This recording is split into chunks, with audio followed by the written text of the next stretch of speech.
Hi guys. Tonight we are not in your cozy, centrally heated bedroom. Instead, you are standing inside the echoing corridors of a medieval castle. The walls around you are made of stone thick, grey, and unyielding. At first glance they look majestic, almost reassuring, but lean closer, and you feel the chill seeping into your bones. Each block of granite acts like an icy sponge, drinking in the warmth of any fire and holding on to cold like a jealous dragon. You tug your cloak a little tighter, because let's be honest, without modern insulation you probably won't survive this. So, before you get comfortable, take a moment to like the video and subscribe, but only if you genuinely enjoy what I do here. And if you're listening right now, post your location and the local time in the comments. I'm always curious who's tuning in from which part of the world. Now, dim the lights. You trudge along the passageway, your footsteps muffled by rushes scattered across the floor. They do little to soften the cold. The air here tastes of smoke and damp lime. Torches flicker, but their flames hardly cut the gloom. In a storm, the wind forces itself through arrow slits and gaps in the wooden shutters. The castle is a fortress, yes, but not against winter. Against a blizzard, it feels more like a vast icebox. Nobles might boast of their thick walls and lofty towers, but those very features make heating a nightmare. A mainstream fact: the average medieval fireplace could only warm a radius of a few feet, leaving the rest of the hall bitterly cold. And while today we talk about energy efficiency, back then efficiency was measured by how many logs you could spare before the stores ran out. Quirky details emerge too. In some records, travelers noted how residents hung strips of salted meat directly above the hearth, not only for convenience, but because the constant heat prevented the cuts from freezing solid. So you might find yourself drifting to sleep with the scent of smoked pork hanging over your head. Odd, perhaps, but practical. Historians still argue whether castle builders truly underestimated the cold when designing these strongholds, or if they deliberately prioritized military strength over comfort. Some scholars claim the harshness of the stone halls was accepted as a badge of resilience, while others suggest that later renovations like adding chimneys and wall hangings prove that medieval people were simply desperate to correct architectural oversights. As you wander deeper into the keep, you hear the moan of wind rushing through cracks where the mason's mortar has crumbled. Every corner becomes a miniature whistle. Imagine trying to sleep with those ghostly notes singing through the night. You might roll over, pressing your cloak to your ears, but the music of the storm seeps in regardless. Your breath fogs before your face. At night, without bustling servants and roaring fires, temperatures inside can sink nearly as low as outside. This explains why most people did not drift through hallways after dark. They clung instead to whichever chamber offered the faintest promise of warmth. You might envy the great hall's hearth, yet even there, flames lick upward while your back tingles from the draught behind. To survive such nights, medieval households relied on sheer adaptation. You imagine the sound of heavy doors being barred, straw stuffed along thresholds to plug the gaps. Children whimper as their mothers herd them beneath woolen blankets. A guard stomps his boots, shaking snow onto the flagstones before collapsing beside the fire, grateful just to be inside the fortress rather than on the ramparts. Even here in section 1 of our story, you realize survival is not about luxury. It is about layers, numbers, and ingenuity. Stone walls may keep enemies out, but they let the cold in. The night stretches long. The blizzard howls against the towers, and you, wrapped in scratchy fabric and breathing shallow, must convince yourself that morning will eventually come. You step off the draughty stair and push open a heavy oaken door bound in iron. The hinges groan, but inside you find a quieter world, the Lord's solar, the private chamber, set aside for warmth, rest, and something resembling comfort. Compared to the echoing great hall, this room feels smaller, more intimate, and at least by medieval standards luxurious. The walls are still stone, of course, but here they are, plastered and occasionally painted, their chill softened by thick tapestries. The flicker of a brazier in the corner sends shadows tumbling up the walls, and for the first time all evening, you sense the possibility of warmth. This solar is where the Lord and his close family might withdraw on stormy nights, seeking to escape the frigid breath of the blizzard. A mainstream historical fact. Many medieval castles eventually added solars specifically to provide a warmer, private alternative to the vast communal Great Hall. They often sat on upper floors where sunlight, if any managed to shine, could seep through small glazed windows, rare luxuries at the time. Yet even with the brazier glowing and the windows shuttered, you can still feel a draught curling across the floor like a sly serpent. The furniture here helps. A heavy bed, draped with woolen blankets, sits against the wall, its posts rising toward the ceiling. Chairs are padded with cushions stuffed with feathers or wool. A wooden chest rests by the bed, perhaps containing more blankets, or even fur cloaks brought in from the hunting grounds. Still, you shiver, because while the brazier burns, the smoke has to curl up a hole in the ceiling, and some of it inevitably drifts back, filling the chamber with an acrid tang. Imagine falling asleep with your eyes watering, nose smarting, yet grateful that the sting of smoke at least means the fire is burning. Quirky details emerge in such spaces. There are accounts of nobles keeping small, portable stoves, little clay or metal pots filled with hot embers that they carried into their bedchambers. One could be placed beneath a stool, another under the bed, though the risk of fire was ever present. Picture the Lord shifting nervously, hoping the glowing pot beneath him warms without setting the rushes alight. More unusual still, some records suggest that wealthy households placed heated bricks, wrapped in cloth, at the foot of their beds. Your toes might sigh with relief, but your imagination stirs uneasily, wondering if the cloth smoulders in the night. Historians still debate how effective these private chambers truly were.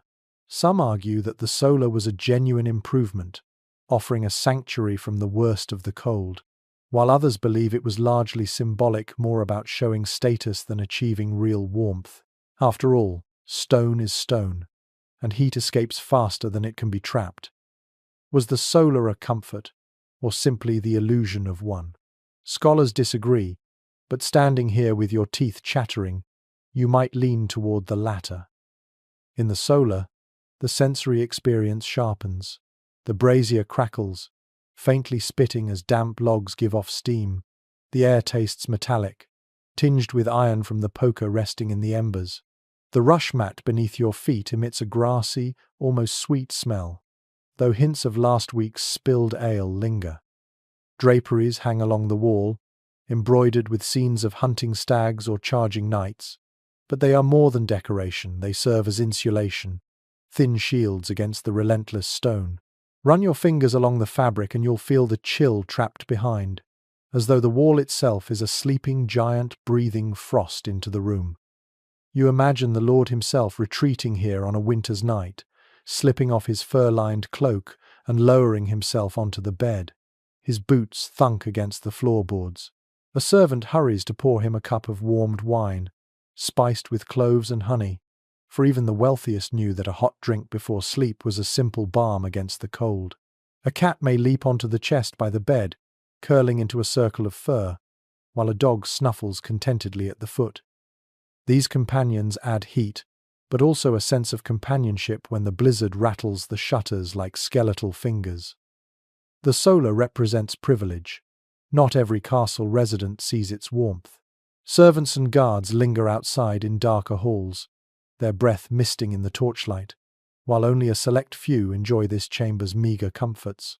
You might envy them, but then you notice how the draught under the door still creeps across the Lord's toes, how the brazier sputters when the wind howls, how his lady still pulls her fur robe tighter, despite the cushions and tapestries. Even the powerful cannot escape the season. One mainstream example from history, at Kenilworth Castle in England, records describe the solar as a place where the Lord's family might dine separately during winter, seeking warmth away from the cavernous hall. Yet even there, fires could not erase the reality of medieval cold. Servants carried steaming dishes across icy floors, hoping the food did not freeze before it reached the table. A quirky footnote comes from a French manuscript describing how some lords hung entire animal pelts on their solar walls: wolf skins, bear hides, even the occasional lynx. Not only did this insulate the chamber, it served as proof of hunting prowess. Imagine drifting to sleep beneath the glassy stare of a wolf hide pinned above your head. Comforting or disquieting? Perhaps both. You wonder, did these solars truly help people survive the blizzards, or did they merely shift the struggle to a smaller arena? Historians still argue whether their construction marked a real architectural evolution or simply a social one. Were they about warmth, or about separation, drawing a line between those who had access to heated chambers and those who shivered elsewhere? The evidence bends both ways, and as you stand in the room, listening to the storm battering the shutters, you cannot help but feel the thinness of the veil between security and hardship. The blizzard outside roars on, snow pelts the narrow window, and the wooden frame shudders. Inside, the brazier flares, momentarily brightening the embroidered figures on the tapestry. You see the stitched deer leap as though alive, the hounds straining at invisible leashes, and then the flame subsides, shadows swallowing them whole. In that ebb of light, the chamber becomes less a sanctuary and more a reminder. Comfort here is fragile, conditional, temporary. You pull your cloak close once more, brushing past the heavy curtains of the bed. They swing slightly, their folds smelling faintly of lanolin and lavender. Within, the air feels trapped, warmer than outside, though still far from cozy. It is a trick of architecture, of fabric and fire, of people's desperate attempts to carve a pocket of warmth from the glacial grip of the castle. As you lower yourself onto the edge of the mattress, the straw beneath the linen rustles softly, and for a fleeting moment, you almost believe you are safe from the blizzard's rage. Almost. You leave the Lord's solar and wander back toward the great hall, where the vast space swallows you up. The fire here, once lively, has begun to sink into glowing embers. Shadows sprawl across the rafters, and the sound of the storm outside is muffled by the sheer thickness of the stone walls. Yet for all its grandeur, the great hall offers little in the way of true comfort. This is where many of the household's servants and retainers spend their nights, rolled in cloaks or lying side by side, clinging to whatever warmth they can find. The great hall was the beating heart of castle life, and not only during feasts or ceremonies. Historical records describe how, at night, retainers and lower-ranking servants spread across the floor in rough bedding of straw or rushes. You can picture them curled up near the hearth, jockeying for the best position, while others resigned themselves to draughts creeping through the farthest corners. It was a scene of hierarchy even in sleep. The closer you were to the fire, the higher your standing, or simply the quicker you moved when embers began to fade. One curious practice emerges here.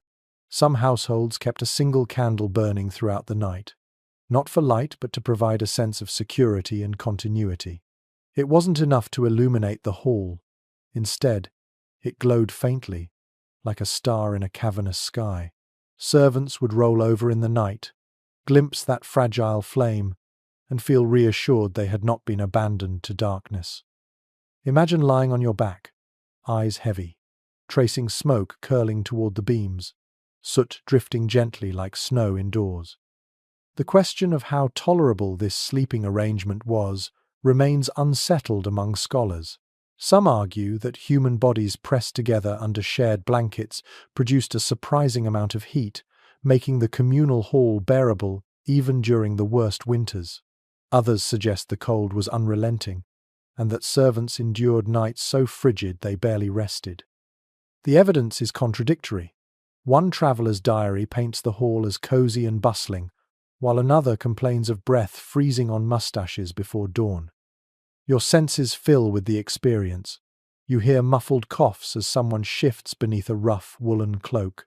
A guard snores nearby, boots still on, his sword within reach. The hall smells of smoke and mead, of salted meat hanging high in the rafters, and of the faint ammonia of rushes that have not been changed in weeks. The floor beneath you is uneven, packed dirt under scattered reeds. You shift for comfort, pulling your own cloak tighter, but no position seems to soften the hardness. The retainers whisper among themselves before drifting off, voices low so as not to wake their superiors. Perhaps they joke about the snow piling up outside, or about a hare they spotted that morning. Perhaps they grumble about whose turn it will be to rise early and stoke the fire. These little exchanges carry warmth of their own, the comfort of routine and companionship in a life full of cold uncertainties. Archaeological evidence confirms that fires in great halls often burned continuously through the night. Servants were tasked with feeding logs into the flames until dawn. This wasn't just about heat, it was also about protection. A smouldering hearth could easily spark a blaze, and having someone awake to watch it was a safeguard against catastrophe. Picture a weary servant nodding off, only to jolt awake when sparks snap against the stones, reminding him that vigilance is the price of survival. One odd habit surfaces in chronicles from Northern Europe. Some households kept large dogs inside the hall, specifically to lie among the servants, sharing their body heat. These dogs were not just companions but living heaters, prized for their ability to curl up against cold bodies through the night. You imagine the comfort of a furry flank pressed against your side as the wind whistles through unseen cracks. There's still disagreement among experts about whether these communal sleeping arrangements fostered true rest. Was it easy to sleep amid the snoring, coughing, and shifting of dozens of bodies? Or was the hall more a place of restless dozing, where exhaustion forced people under whether or not comfort was possible? The evidence is fragmentary, but the question lingers. Perhaps both were true, depending on the severity of the winter and the resilience of the sleeper. You close your eyes and let the sensations wash over you. The crackle of the fire, the low hum of voices fading into silence, the sharp bite of cold on your exposed nose, the tickle of rushes under your cheek. Sleep here is not luxury, it is survival. Each body adds to the heat of the next. Each blanket is pulled a little tighter. Each dream is shaped by the howl of the storm outside. And as you drift towards slumber among servants and guards, you realize that in a medieval castle, comfort was never guaranteed, only borrowed in fleeting moments before the cold returned to claim its share. The fire in the great hall dwindles further as you rise and step into one of the side corridors. Your boots crunch softly on the rushes scattered across the stone floor. At first glance, they seem like little more than a messy carpet of straw and reeds, but those rushes are part of an entire medieval system of survival. You bend down, touch them, and feel their dampness. They are replaced only a few times a year in many castles, with new layers spread directly over the old, creating a patchwork of grass, herbs, dirt, and whatever else the household had underfoot. Why did they use them? Partly for comfort, partly for warmth. Contemporary records mention that rushes helped insulate the floor, which otherwise would have been bare, stone cold as ice and unforgiving. Walking barefoot across stone in winter would leach heat from your body in seconds, so even a thin layer of plant matter provided a buffer. And as you walk over them, the sound is soft and rustling, far less echoing than bootsteps on bare rock. Some castle inventories reveal curious habits. Herbs such as lavender, thyme, or rosemary were often mixed into the rushes. The fragrant plants masked the smell of damp straw and rotting food scraps that inevitably fell to the floor. For a brief moment, imagine the mingling aromas, the sweetness of lavender crushed beneath your heel, the earthy musk of dried reeds, the sour note of spilled ale, and the unmistakable tang of smoke drifting down from torches. This was the smellscape of medieval winter nights. Not everyone agrees on just how useful those rushes were. Some researchers insist they offered real insulation and comfort, while others argue that the constant dampness only made rooms colder and more unhealthy. After all, layers of decomposing rushes harbored insects, mold, and fleas. Did they trap warmth or disease? Evidence points both ways, and the truth may depend on the care of the household. In a well-managed castle, Rushes might indeed have been refreshed often and sprinkled with herbs. In a poorer or neglected one, they might have turned into fetid mulch that chilled sleepers more than it protected them. You take a few steps further into the corridor, hearing your boots scuff across the rushes. The sound is gentle, like a whisper, as though the castle itself breathes with each step. A servant darts past you, carrying an armful of fresh reeds, his arms trembling under the load. He will scatter them near the hearth, where people lie close to the fire, giving them at least the illusion of fresh bedding. There is an odd story in a 14th century account of a feast where noble guests complained about the rushes being so thick that their boots sank ankle deep. Apparently, the steward had overdone it, trying to impress with abundance. Guests tripped, servants stumbled, and laughter rang through the hall. It's a small reminder that even practical things could become ridiculous when pride entered the picture. As you picture yourself lying on the rush-strewn floor, you realize how little separates you from the raw earth. There's a faint scent of mildew rising from beneath, where older layers have begun to rot. Your cheek brushes the rough stems, scratching slightly, but it's still better than resting directly on stone that radiates cold. In the silence of the night, those who slept here would have shifted, rolled, pulled cloaks tighter, and prayed their place near the hearth would be enough to fend off frostbite. There's a practical rhythm to it. Servants replaced rushes more frequently in winter, not just for hygiene but because damp reeds conducted cold faster. Drier, fresher bundles offered more insulation. Archaeological digs in certain castles have revealed compacted layers of rushes, preserved beneath collapsed walls, proving just how thick these accumulations could get. Some layers were over a foot deep, essentially a plant carpet designed to fight the cold. Of course, the debate continues among historians. Did these layers actually trap warmth effectively, or did they serve more as symbolic cleanliness? Some argue that the aromatic herbs sprinkled among them had more psychological effect than practical warmth. Others counter that even a thin natural mat could break the transfer of heat from body to stone, making the difference between tolerable sleep and misery. The answer likely lies somewhere in between. Picture the great hall at its quietest moment. Fires low, bodies curled in rows, dogs sprawled between servants, and everywhere the smell of crushed greenery underfoot. It isn't luxurious, but it is communal. The rushes create a shared ground that both softens and unifies the space. When dawn comes, people rise, shake off the reeds stuck to their cloaks, and scatter toward their duties, leaving the floor looking more like a barn than a lord's chamber. And yet, night after night it served. As you turn to leave the corridor, your hand brushes the wall, cool and damp against your fingers. The rushes rustle one last time under your step. They were never meant to be a perfect solution, only a compromise, part bedding, part insulation, part deodorizer. But in a castle battered by a blizzard, compromises were what kept people alive. The snow may rage against the shutters, the wind may find its way through cracks, but underfoot lies a reminder. Sometimes, survival is about small comforts, like a handful of herbs mixed with straw beneath a weary body. You pause at the edge of the hall and notice the shapes of people bundled under rough coverings. What strikes you next is not the stone walls or the smell of damp rushes, but the sheer variety of fabrics heaped upon them. If there was one essential defense against the bitter breath of a blizzard, it was cloth layer upon layer of wool, linen, fur, and sometimes even silk for the fortunate few.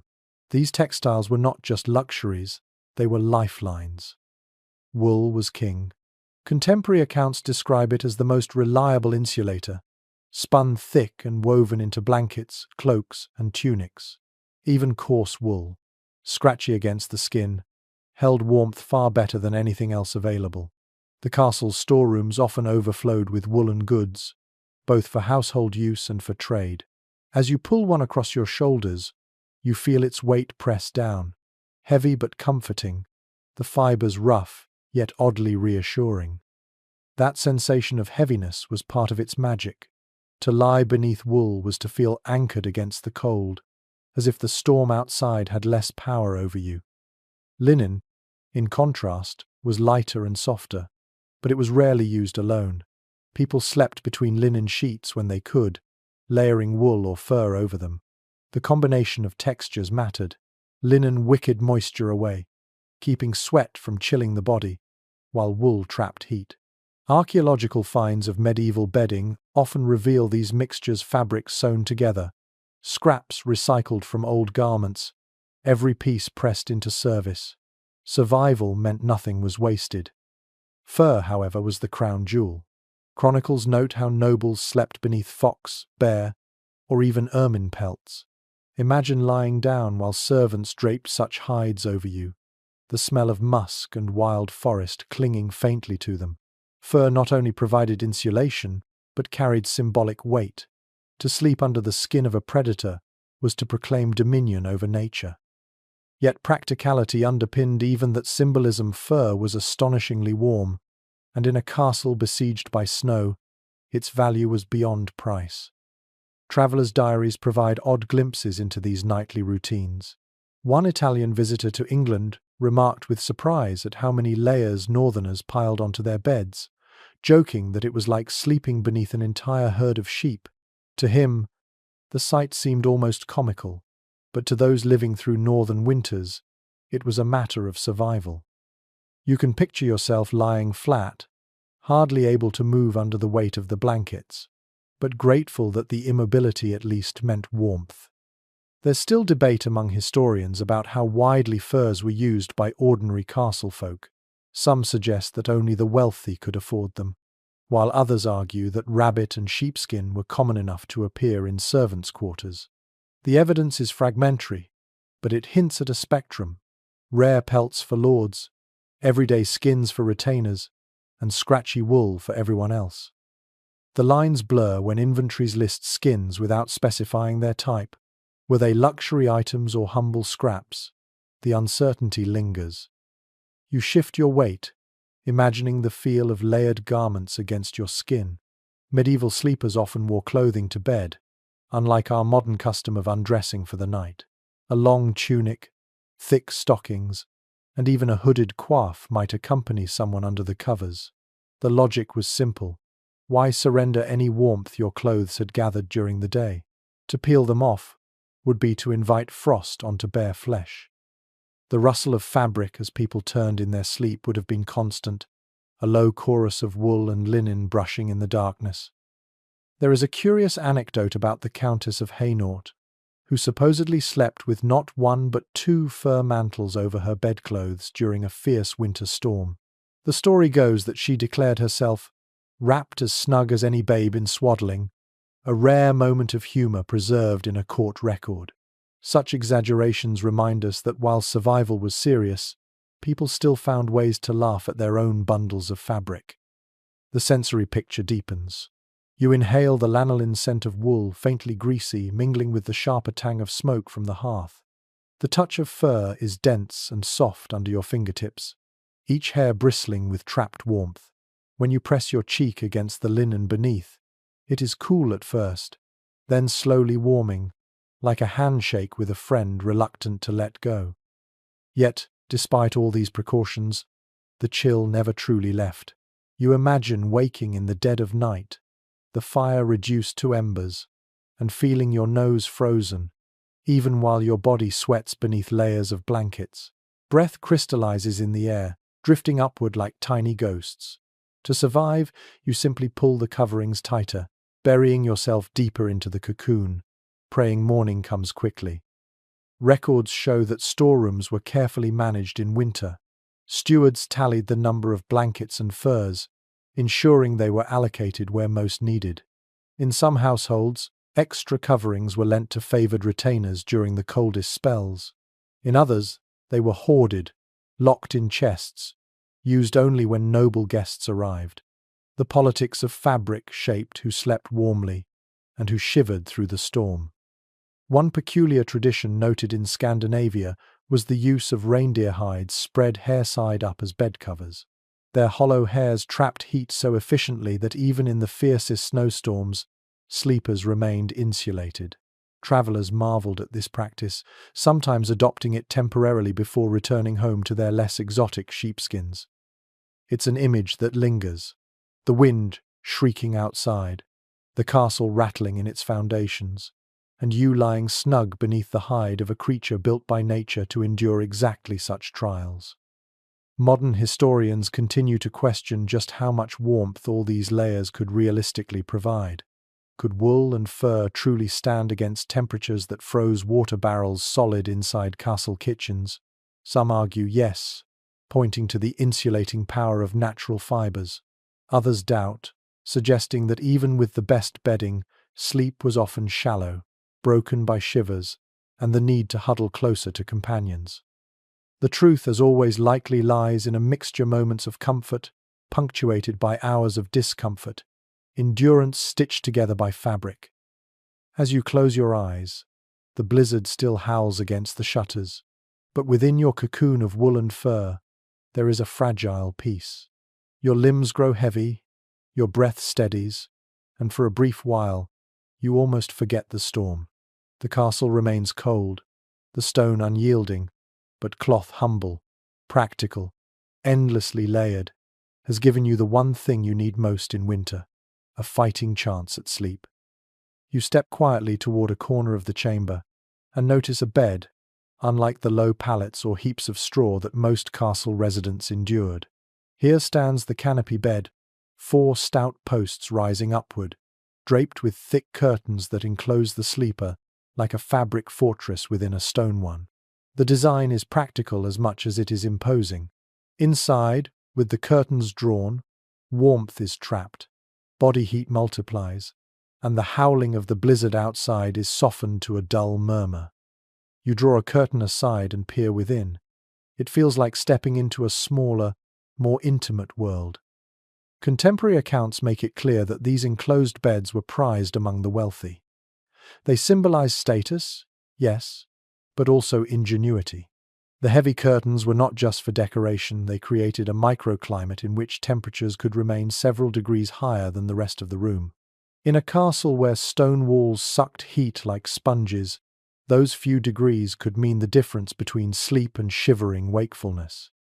The wooden frame itself, often carved with intricate designs, acted as both support and a subtle psychological comfort, marking a boundary between you and the drafty void beyond.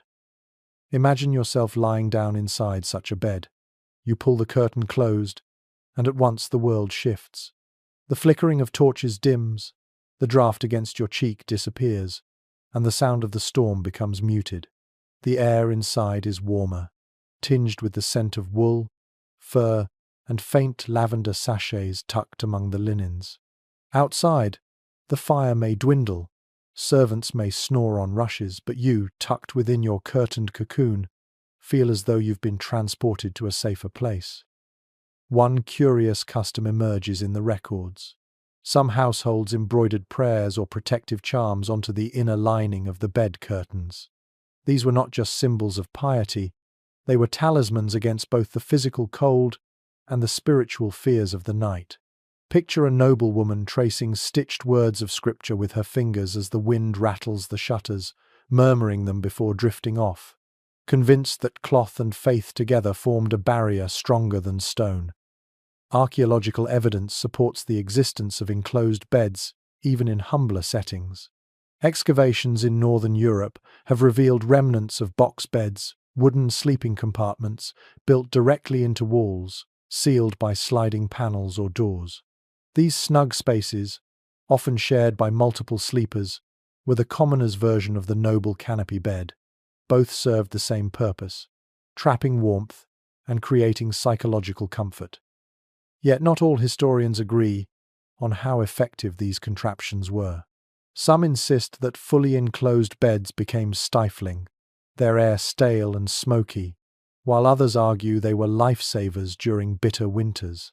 The debate remains lively, with modern reconstructions suggesting both outcomes were possible depending on ventilation. The sensory details of such a bed linger vividly. Curtains brushed your skin as you shifted.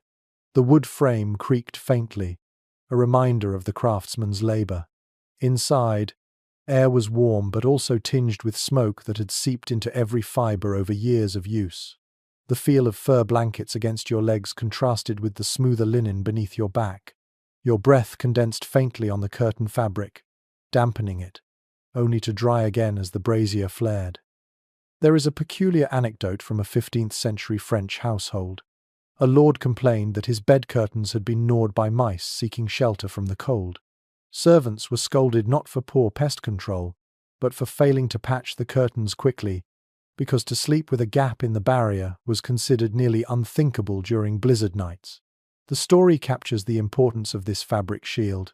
Even a hole made by rodents could mean an unwelcome draft slipping in. Inside the canopy bed, the experience of sound shifted too. With curtains drawn, noises dulled. The snores of servants in the hall became distant hums. The crackle of the fire was softened. The storm outside, once a banshee shrieking against the stone, now seemed like a faint drumbeat. This muted environment carried psychological weight, letting people drift into sleep more easily, convinced they were insulated from both cold and chaos. And yet, disagreement persists among researchers about how common canopy beds truly were in medieval castles. Some argue they were rare luxuries reserved for the wealthiest, while others suggest they became widespread by the late Middle Ages, appearing even in modest households. Inventories show frequent mentions of bedsteads with hangings, but whether these were true canopies or simpler draped cloths remains open to interpretation. The evidence is tantalizing but incomplete, leaving room for ongoing discussion. You picture the household at night. In the great hall, retainers cluster near the hearth, huddling together beneath coarse wool.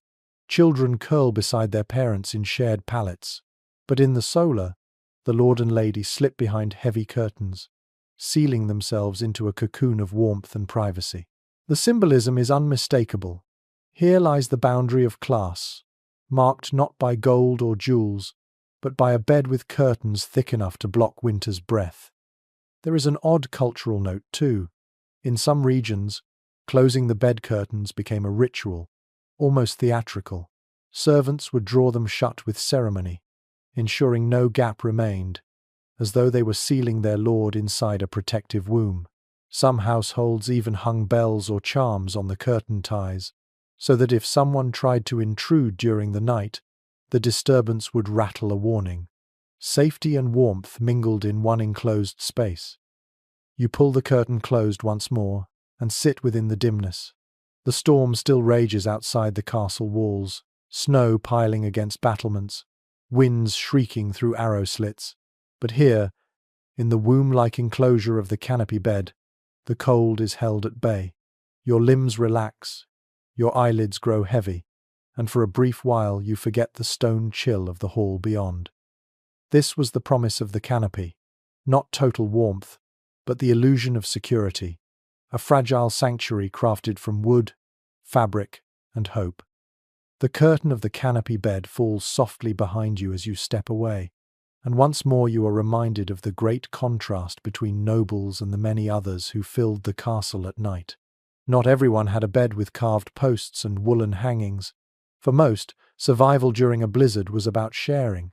Bodies became blankets, and companionship became insulation. To sleep alone was to invite the cold to creep into your bones, but to sleep together was to borrow warmth from one another. Evidence from household accounts makes it clear that bed sharing was common, not merely among the poor, but even among lords when necessity struck. Imagine the sight: two grown men, retainers of their master, pressed shoulder to shoulder under a single coverlet, neither daring to complain because comfort was secondary to staying alive until morning. Children piled in with parents, apprentices curled beside their masters, servants bunched together like logs stacked for a fire. Privacy mattered little when the storm howled outside and the walls breathed frost into every chamber. Travel diaries from the 13th century tell a few amusing anecdotes.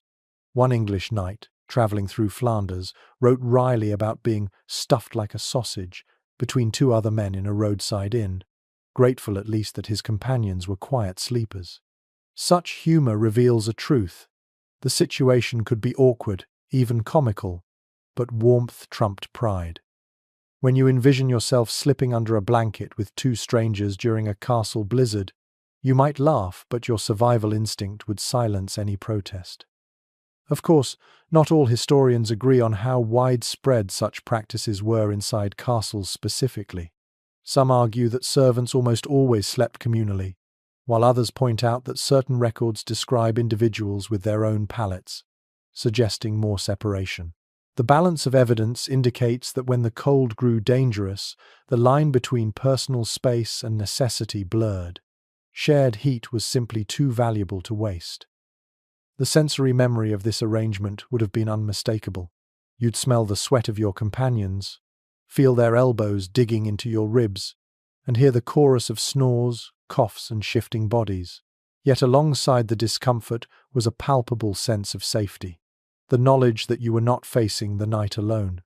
Your breath mingled with theirs, clouding the air above in a foggy canopy.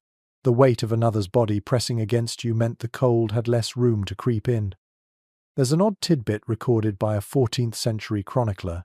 In certain northern households, it was considered unlucky to sleep without at least one other person beside you during a winter storm. The belief was partly practical. More bodies meant more warmth, but also spiritual. People feared that loneliness in the night made one vulnerable to spirits of frost. By curling up together, they not only fought the cold but also the unseen. This raises a question that scholars continue to debate. Was bed sharing born more from necessity or from custom? Did people huddle together purely because of cold? Or was it also a cultural practice tied to hospitality, kinship, and superstition? Some argue that it was both, and that the practical and the symbolic fed each other. What began as a way to endure the cold became a tradition of closeness, binding families and households together. The practice reached even into noble circles. Royal accounts mention visiting dignitaries offered beds already occupied by household members. In such cases, sharing was not seen as scandalous but normal. You can picture two noblemen, neither especially pleased, lying stiffly side by side while outside the wind scoured the battlements. Their servants might joke about it, but neither lord would dare reject the arrangement. It was the cost of comfort. The experience itself could vary. On good nights, shared warmth created genuine coziness, a sense of being cocooned in a human nest. On bad nights, lice, fleas, and the stench of unwashed bodies turned the situation into misery. Yet even misery was preferable to freezing. You might scratch your arm raw, wrinkle your nose at the smell of old sweat, and still press closer to your companion because frostbite was the greater enemy. One particularly strange report survives from a monastery where novices were punished by being made to sleep alone in winter. The implication is clear. Isolation was discomfort enough to serve as discipline. The fact that such a punishment existed tells us how ingrained communal sleeping was, not just for monks but for medieval people in general. The fear of solitary cold was sharper than most chastisements. You imagine the hall again, rows of bodies huddled together, cloaks piled, dogs curled in between, the embers of the fire painting them all in a faint glow. A child stirs and burrows deeper against her mother's side. Two men grumble as they roll over, bumping shoulders but saying nothing. The castle's stones moan with the wind, but within that human bundle there is warmth, imperfect but real. The lesson becomes clear. Survival was communal. Against a blizzard that could freeze barrels solid and glaze walls with frost, no one truly endured alone. Companionship, sometimes reluctant and sometimes cherished, became as vital as blankets or fire. You might not know the name of the person sharing your coverlet, but by dawn, you would be grateful for their presence. In a world of stone and snow, warmth was never solitary, it was always shared. You move further through the castle's chambers and come to a smaller room, dimly lit by a single sputtering lamp. The space is crowded, not with servants or soldiers, but with children. In noble households, the youngest often slept in the same chamber as their parents, nestled in small beds or pallets scattered around the main bed. It wasn't only for convenience, it was for survival. The cold that prowled through stone walls was merciless, and children, smaller and more fragile, needed every scrap of protection they could be given.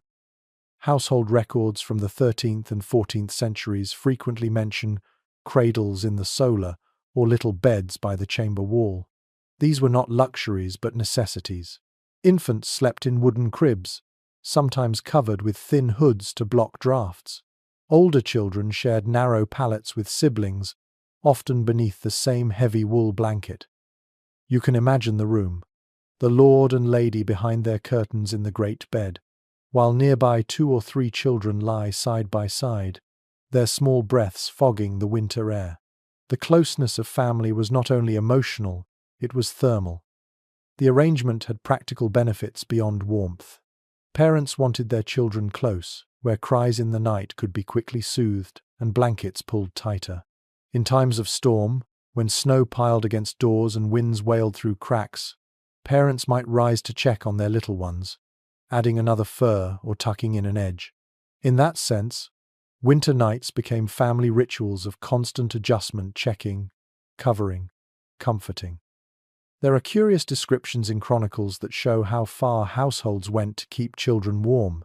One French noblewoman reportedly lined her children's cradles with sheepskin, fur side inward, believing it guarded against both chill and evil spirits. Another account from England tells of a boy kept warm with heated stones wrapped in cloth, placed carefully at the foot of his pallet.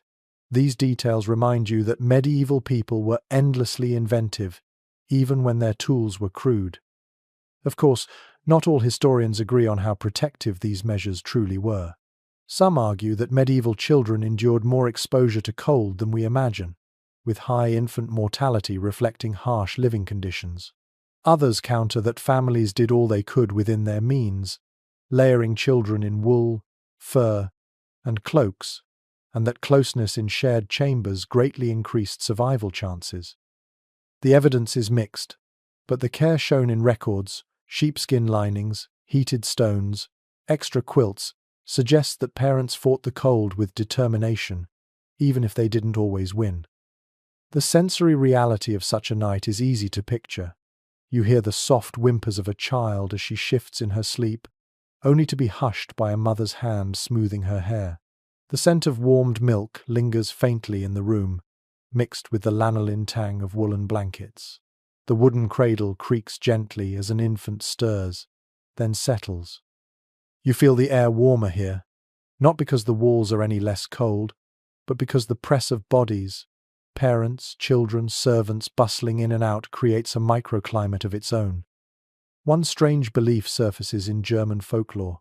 Some families placed iron nails or scissors under a child's cradle during a snowstorm, convinced that iron repelled spirits of frost that might otherwise steal a baby's warmth. Whether or not such spirits were real, the symbolism reinforced the urgency of protecting children against the unseen dangers of winter nights. And there are disputes among scholars, too, about whether children of servants or retainers ever shared noble chambers in times of blizzard. Some suggest that in the coldest spells, even class barriers softened, and the Lord might allow more people into the solar simply because everybody meant more warmth. Others doubt this, pointing out that social divisions were too strict. The truth is hard to pin down, but you can imagine desperate nights when even pride bent before the storm. What strikes you most in this chamber is the blend of vulnerability and resilience. Children, bundled tightly in rough blankets, whispered lullabies murmured by weary mothers, fathers pacing slowly with infants in arms, all these scenes formed part of castle life in winter. The walls may have been thick, the fires bright, but survival depended not just on stone and flame, but on the quiet determination to keep the youngest safe. Imagine lying here yourself, on a pallet beside your siblings. You feel your sister's cold toes press against your leg, your brother's elbow dig into your ribs, and though you might grumble, you don't pull away. Instead, you inch closer, because each inch matters in the cold. You drift into sleep listening to your parents' murmurs, the storm outside muffled by fur and fabric, and the steady comfort of being together. In the end, the children's chamber is a reminder. Warmth was not measured only in fires and blankets, but in proximity. Families pressed close, watching over one another, determined to see the morning through the longest nights. The castle's blizzard night presses on, and you find yourself following the faint glow of torchlight toward a cluster of sleeping figures. Their forms are almost indistinguishable under the heaps of cloth and furs, but as you step closer, you notice details. The long nightshirts, the woolen hose pulled up under tunics, the curious caps and coifs tied snugly around heads. Medieval bedtime fashion was not about elegance, it was about survival. Contemporary inventories list nightgowns made of thick wool or linen, long, loose garments that reached the ankles. These were worn by both men and women, functioning as pajamas but also as additional layers of insulation. The garments often doubled as day wear. One might simply loosen the belt, slip under a blanket, and declare the day done. In a world without central heating, every scrap of cloth was too precious to waste. You might sleep in the very shirt you wore while tending fires, and wake to wear it again. Head coverings were especially important. Heat escapes rapidly from an uncovered scalp, and medieval people knew it intuitively. That is why so many images in manuscripts depict sleepers wearing caps or coifs. Imagine tugging a woolen hood down over your ears, feeling its scratchy fibers tickle your cheek. The discomfort mattered little when compared to the pain of a cold wind sneaking across your bare skin. Children were often bundled with caps tied under their chins, making them resemble little bundled parcels, safe against the night. There's a curious note from a 14th century wardrobe account, mentioning bed slippers, soft shoes reserved for wearing indoors, even under covers. The idea was simple: keep toes warm, keep the body alive. Today it may sound odd to climb into bed with shoes on, but in a castle's icy chambers, it was practical. Toes left unprotected risked frostbite, even when wrapped in wool. The experience of lying in such clothing was very different from our modern habits. You'd feel layers pressing against your skin, an undertunic, hose, a long nightshirt, perhaps even a cloak spread on top. Rolling over wasn't graceful, it was a chore. You'd hear the whisper of fabric rubbing, the snap of a belt loosening, the sigh as a hood was adjusted. And in the darkness, everyone looked similar. Shapeless figures swaddled in cloth, more like bundles of laundry than individuals. Some researchers insist that medieval people never thought of night clothes the way we do. They argue that what we call nightshirts were just ordinary tunics repurposed. Others maintain that there were garments made expressly for bed, softer or cut differently. Surviving records are vague, and so the debate continues. Were nightshirts truly a separate category, or simply recycled daily wear? The question lingers in the fabric of history, unresolved. Odd customs appear too. In certain regions, people sprinkled their night garments with herbs like lavender or thyme before sleep. This wasn't only for scent, it was believed to ward off lice or fleas, ever-present companions in communal halls. Picture pulling a shirt over your head and catching a whiff of thyme, sharp and clean, mingling with the smoky air of the chamber. For a moment, it might almost smell pleasant. Another eccentric detail comes from Scandinavia, where woolen masks resembling balaclavas were sometimes worn in the harshest winters. These covered most of the face, leaving only the eyes and mouth exposed. Imagine the surreal sight of sleepers arranged like rows of masked figures, more suited for raiding a fortress than dreaming inside one. Yet these masks meant survival, a way to keep frost from biting cheeks and noses. The sensory immersion is powerful here. You feel the weight of cloth around you, layered until you almost lose sense of your own skin. The air smells faintly of sheep's wool, of sweat trapped in fibers, of herbs crushed between seams. When you breathe, your hood dampens with condensation, then dries again. The scratch against your jaw is constant, irritating, but you know that removing it would invite the cold to steal your warmth. Accounts from noble households sometimes mention the extravagance of fur-lined nightclothes. Ermine and sable linings made garments soft and luxurious, while also dramatically increasing insulation. But such comforts were rare. For most, survival meant scratchy wool, patched linen, and re-stitched seams. A noble might dream wrapped in ermine, but a servant was lucky to have a second blanket and a cap without holes. Scholars remain divided on whether people undressed fully in warmer months or always slept clothed year-round. Some point to depictions of nude sleepers in medieval art as proof that clothing was seasonal. Others counter that these images were symbolic, representing innocence or vulnerability rather than daily life. The truth may lie in regional differences. Southern climates perhaps allowed lighter attire, while in northern castles, undressing was unthinkable when snow pressed against the shutters. What unites all these details is the sheer practicality. In a world where your very breath frosted before you, fashion at bedtime was stripped of vanity. The goal was simple: trap heat, cover skin, block drafts. You might laugh today at the idea of a grown man in a long nightshirt and pointed cap, but if you stood in his chamber during a blizzard, you'd reach for the same garments without hesitation. Imagine settling down now. You pull your nightshirt tight, tug the cap over your ears, wiggle your toes inside soft slippers, and curl beneath woolen blankets. The storm rattles the windows, but within your cocoon of cloth, you feel defended. Not comfortable, not luxurious, but defended against the endless cold that seeps into every stone. You leave behind the bundled sleepers in their long nightshirts and follow the scent of smoke toward another chamber. Here, a small group of servants fuss around curious contraptions, metal pans with long handles, clay pots, and heated stones wrapped in cloth. These are the bed warmers, improvised tools for chasing the frost out of bedding before anyone dares to lie down. The very sight of them reveals just how desperate people were to fight the blizzard's chill within a castle's walls. Contemporary records describe these warming devices in detail. The most common were metal pans, often brass or copper, filled with glowing coals from the hearth. A servant would slide the pan between layers of sheets, moving it back and forth to drive away the worst of the cold. You can imagine the hiss as embers touched damp fabric, the faint smoke that clung to blankets afterward. The bed, once icy, became at least tolerable. The danger, of course, was fire. More than one bed was lost to an ember left too long. Clay or soapstone pots provided another solution. Heated in the fireplace, then wrapped in cloth, they were slipped beneath the covers or placed at the foot of the bed.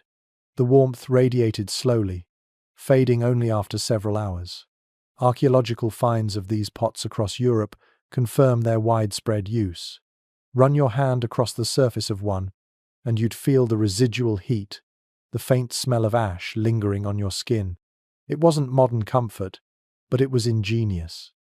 One rather amusing account comes from a 15th century household where a servant was chastised for placing a pan of coals too close to the Lord's feet. The poor man yelped in the night, convinced the devil himself had reached under his blankets. Afterward, stricter rules were set. The pan must be kept in constant motion and removed before any sleeper settled in. Even survival tools, it seems, could turn comical or dangerous in the wrong hands. There's ongoing disagreement among historians about how widespread these devices truly were. Some argue they were luxuries, confined to noble households with the resources to own metal pans or dedicate servants to tending them. Others counter that heated stones wrapped in cloth were simple enough for even poorer retainers to use, requiring nothing more than a hearth and a bit of ingenuity. The evidence is scattered, leaving the true extent uncertain. What is clear, however, is that when blizzards rattled castle windows, every household looked for ways to pre-warm the bed before climbing in. The sensory landscape of these tools is vivid. Picture lying down in a bed recently scoured by a coal pan. The sheets still smell faintly of smoke, the warmth uneven hot patches against your legs, cooler spots by your shoulders. You tuck your toes against a heated stone, sighing with relief as the initial sting of cold recedes. Yet the warmth fades quickly, and before long you find yourself curling tighter, wishing for just one more stone, one more ember. The fight against the cold was never fully won, it was only delayed. Odd traditions emerged too. In some Italian households, warm bricks were wrapped in cabbage leaves before being slipped under covers. The leaves provided insulation, preventing burns, while also releasing a faint vegetable scent. Imagine drifting to sleep beneath blankets perfumed with the ghost of a winter garden. A strange comfort, but a comfort nonetheless. At times, warming devices extended beyond beds. Servants carried heated stones in baskets covered with cloth, setting them under benches or at people's feet during long evenings in the hall. Chronicles mention noblewomen tucking small pots into their lap as they sewed, their fingers numbed by draughts. These portable heat sources blurred the line between bedchamber and great hall, showing how survival meant constant negotiation with the cold. And still, scholars puzzle over how effective these devices were. Did they truly transform the experience of sleep, or were they brief luxuries that faded long before dawn? Some suggest the psychological comfort was as valuable as the physical heat. To slide into a bed recently warmed, even if it cooled within the hour, provided a sense of reassurance, a reminder that people were not entirely helpless against the winter. You linger in the chamber, watching a servant lift a pan of glowing coals, his face lit orange by the embers. He slides it under the Lord's bedclothes, moves it carefully, then withdraws it with practiced precision. The bed is ready, warmer than the air around it, a small triumph over the storm. Outside, the wind howls, snow piles against the keep, and the castle shivers. Inside, someone will lie down tonight and, for a short while, believe the blizzard cannot reach them. Imagine yourself climbing into such a bed. Your hand touches the fabric and finds it not icy but merely cool. Your toes nestle against a stone still radiating heat. You smile faintly, knowing it won't last, but grateful nonetheless. The blizzard rages, the castle moans, yet for this moment you feel almost at peace, lulled by warmth stolen from the hearth and carried into your dreams. The chamber smells faintly of smoke and wool, but as you drift closer to the hearth, another aroma joins the air, malty, yeasty, almost sweet. Someone is passing around a pitcher, filling wooden cups with warm ale. In the middle of a blizzard, with frost snaking down the walls and breath turning white in the torchlight, this humble drink is not simply indulgence. It is another weapon in the endless war against the cold. Chroniclers of the Middle Ages describe how ale or wine, sometimes mulled with spices, was often taken before bed during the harshest months. The warmth of the liquid provided an immediate comfort, spreading through the body like a brief summer Sunday. Alcohol dulled the edge of fear as winds roared against the battlements, and it soothed nerves frayed by hours of shivering. In the dim glow of a castle hall, the ritual of drinking together created both heat and camaraderie. Imagine holding such a cup yourself. The wood is rough against your palms, but the liquid inside steams gently. You sip, and the first taste is bitter, followed by a mellow sweetness. The warmth pools in your belly, radiating outward. Around you, companions murmur and sigh, their cheeks flushed not just from firelight but from drink. For a fleeting moment, you believe you could endure the night. There's a peculiar mention in a 14th century household account of adding beaten egg yolks to spiced ale, a sort of proto-eggnog thought to strengthen the body against chill. The mixture must have been thick, almost custard-like, heavy on the tongue, odd perhaps to modern tastes, but in a castle battered by snow, you'd hardly complain. You'd swallow gratefully, even if the flavor puzzled you. Not everyone agrees on the effectiveness of these drinks. Some medical texts of the time warned that alcohol could inflame the humors and weaken the body, making one more vulnerable to illness. Others praised it as a tonic against cold, claiming that heated wine or ale opened the channels and let blood flow more easily. Even today, scholars dispute whether the practice truly helped survival or merely gave the illusion of warmth. The debate echoes through centuries. Did alcohol save lives in frozen chambers, or was it a dangerous comfort? You hear laughter ripple across the hall as servants and guards pass the pitcher, their shoulders relaxing despite the storm rattling the shutters. Drinking before bed was not only about physiology, it was about morale. In a place where snow pressed against the very walls, Every sip carried a reminder that people still held on to cheer, that the castle was not wholly conquered by the blizzard outside. Picture the sensory world of that moment. The fire hisses as a log collapses into embers. The bitter tang of ale clings to your lips, its warmth mingling with the scratch of wool against your skin. Someone belches softly, provoking muffled chuckles. Dogs lie sprawled at their master's feet, occasionally raising their heads at the sound of clinking cups. The storm continues its assault beyond the walls, but inside, a fragile circle of warmth and fellowship forms around shared drink. A curious anecdote survives from a monastic chronicle. Monks, forbidden by strict rule to indulge heavily, were granted heated beer for health during a particularly harsh winter. The entry notes that the concession was temporary, until the cold relents. One imagines the quiet satisfaction of those monks, sipping hot beer in their dormitory, grateful for both the warmth and the brief bending of rules. And yet, drinking before bed was not without risks. Too much ale might make one sleep too deeply, leaving blankets askew and toes exposed to freezing air. There are tales of men waking half-covered, their bodies shivering violently after the drink wore off. Moderation, then, was key. A single cup, maybe two enough to lull, but not to strip away caution. Modern historians still puzzle over how much alcohol contributed to winter survival. Was it genuinely a protective ritual, or more a psychological balm, offering courage against the darkness? Perhaps it was both. What is certain is that people clung to the practice for centuries, enough that references to warmed ale or spiced wine appear again and again in medieval writings. Imagine finishing your cup now. You lick the last sweetness from the rim, hand the vessel back, and curl beneath your blankets. Your stomach feels full, your body drowsy, your mind a little lighter. Outside, the blizzard screams, but inside you drift towards sleep with warmth in your belly and the faint taste of spice on your tongue. For tonight, you have claimed one more victory against the cold. The hall quiets as cups are set aside and snores begin to echo, but you notice one more trick used to hold the cold at bay. Food. A full stomach generates warmth, and in a castle battered by a blizzard, the leftovers from winter feasts often became as important as blankets or fires.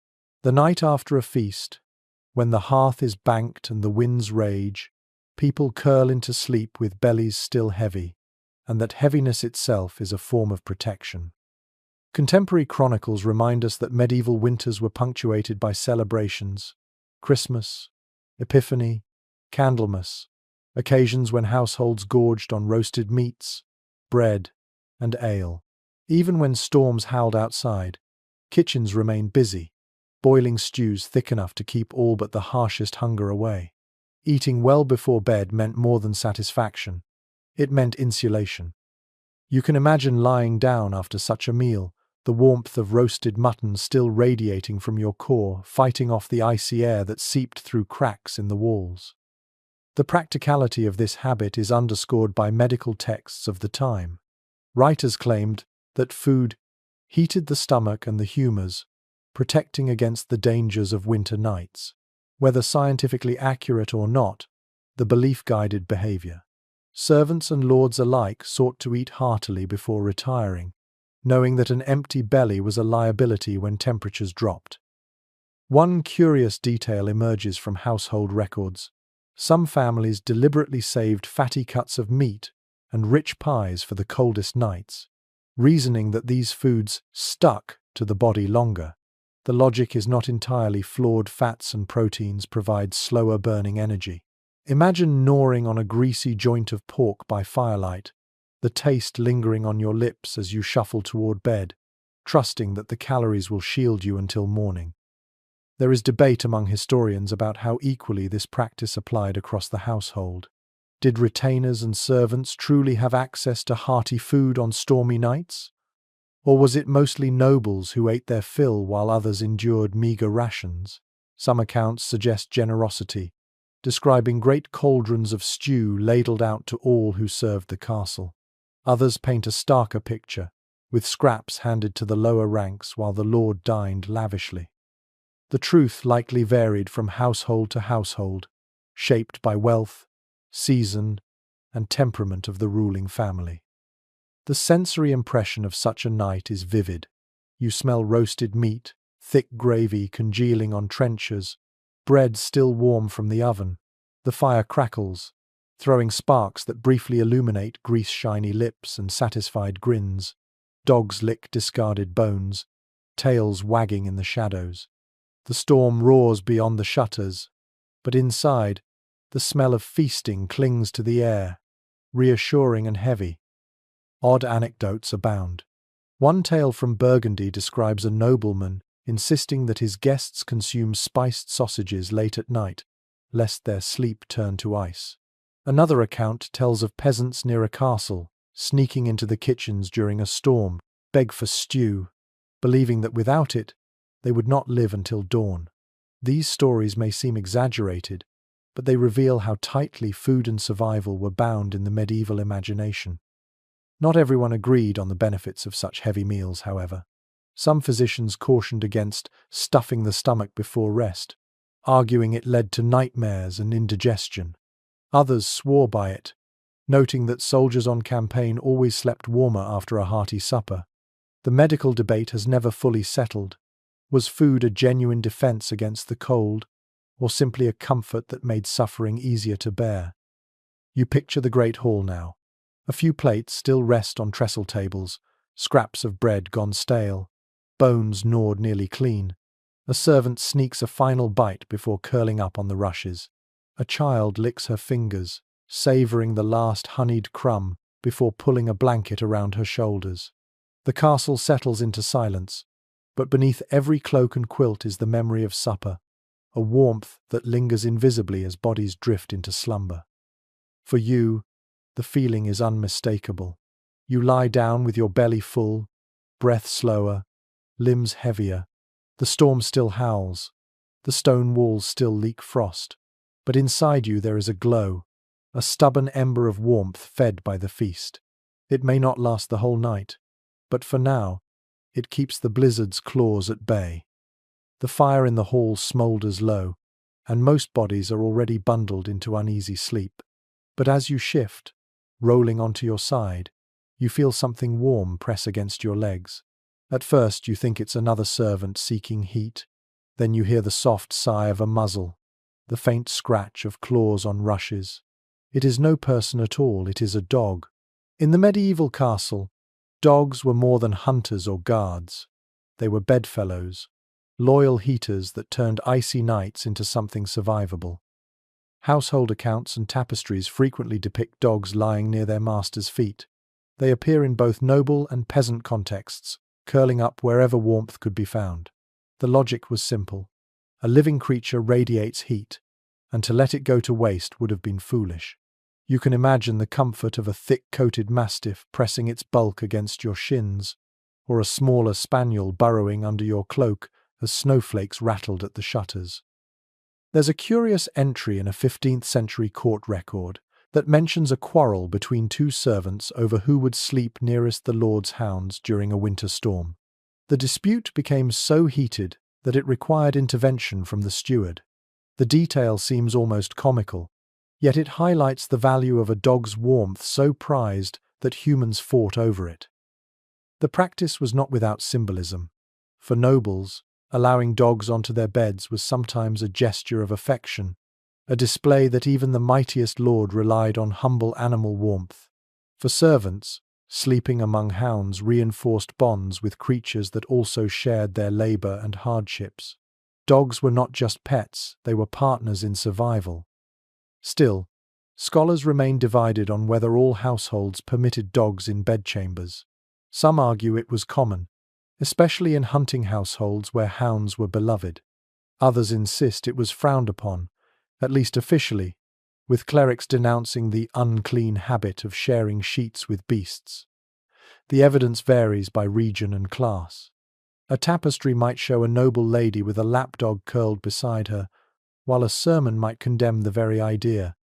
History offers no single answer, only the certainty that many ignored such prohibitions when frost clawed at their bones. The sensory reality is undeniable. You feel coarse fur bristling against your skin, the steady warmth of a body pressed close. The smell is strong animal musk mixed with the faint tang of damp straw, but in the bitter dark, it is oddly comforting. You hear the rhythmic sound of a dog's breathing, faster than a human's, like a lullaby from a loyal companion.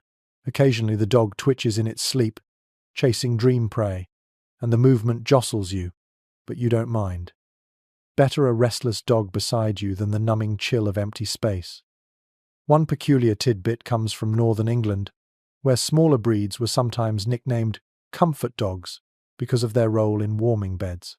Some households even bred them deliberately for this purpose, keeping them in the solar during the worst nights. Imagine a row of lapdogs scurrying under curtains, each choosing a pair of cold feet to warm. It's a scene both amusing and practical. There are also tales of danger. In one German castle, a panicked dog reportedly leapt onto the hearth during a storm, scattering embers and nearly setting bedding aflame. Servants scrambled to stomp out sparks while the hound whined. Afterward, the steward banned dogs from sleeping too near the fire, but not from sleeping near people. That line could not be drawn so easily, because the warmth they offered was irreplaceable. The debate among historians lingers. Were dogs primarily companions, or were they regarded more as living tools? Perhaps they were both. A noble might stroke a lapdog tenderly as it nestled beside her, while a servant simply thanked fortune for the body heat. Yet across classes, the presence of dogs in sleeping quarters is attested again and again, suggesting that practicality trumped scruples when blizzards struck. You close your eyes and lean into the sensation. The storm still claws at the shutters, the fire crackles faintly, but beside you, the dog radiates steady heat. You can feel its ribs rise and fall. Its tail thumps once in a dream. The companionship is wordless, primal. Two species sharing warmth against a hostile night, bound not by duty but by necessity. By dawn, when frost glazes the rushes and the fire is ash, you will wake still pressed against that loyal shape. And though the storm outside may not yet have relented, you will have endured because survival in a medieval castle was never just about stone walls or roaring fires. Sometimes, it was about the quiet gift of a dog asleep at your side. You wander further through the castle corridors, and your fingers brush against the walls. They are damp, icy, and unyielding. Even with fires burning in nearby hearths, the stone radiates cold like a giant frozen slab. But then you notice something different in one of the chambers. Tall, richly coloured hangings, stretching from floor to ceiling. They ripple faintly in the draught, their woven figures dancing in the firelight. These are the tapestries, and in a medieval castle, they were more than decoration. They were armour against the cold. Written accounts from noble estates confirm their practical role. Tapestries, thickly woven from wool, sometimes lined with linen, helped insulate walls that otherwise leached warmth from every chamber. The difference was striking. A bare wall might drip with condensation and frost in midwinter, but a wall draped with a tapestry held at least a little warmth. Imagine lying in bed beside a cold wall versus one softened by fabric. The former steals your body heat in minutes, the latter gives you a chance at rest. Yet these hangings were not only functional, they were status symbols, parading scenes of hunts, battles, and legends across otherwise barren walls. Guests stepping into a chamber read a family's wealth in threads. But beneath the heraldry and artistry, the simple truth was that wool blocked wind better than naked stone. A nobleman might boast of his taste in art, but his shivering body was equally grateful for the warmth. There are charming details from chronicles. Herbs were sometimes stitched into linings or tucked into folds, releasing fragrance as they warmed. Lavender, thyme, even rosemary might mingle with the scent of smoke, masking the mildew of stone. Picture pressing your cheek against such fabric. You'd feel rough threads against your skin, smell faint herbs, and know that someone had thought not just of beauty but of comfort. Still, historians differ in opinion on how effective these textiles really were. Some argue that tapestries were largely symbolic, offering only a thin barrier against immense stone walls. Others point out their sheer thickness, several layers of wool, sometimes padded, that must have provided noticeable insulation. The debate remains unresolved, but archaeological fragments show just how heavy some of these hangings were. Lift one, and you'd need both arms, feeling its dense weight drag against your muscles. Odd habits appear in household accounts.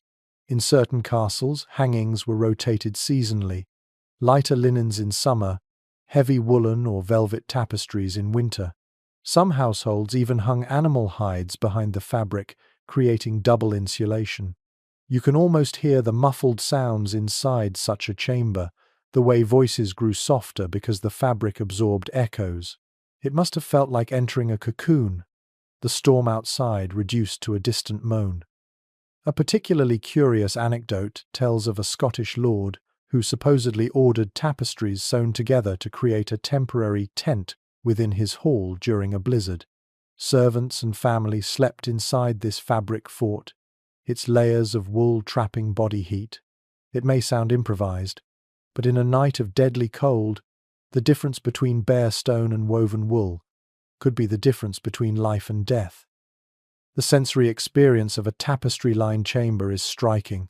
The fabric shifts with drafts, brushing your sleeve.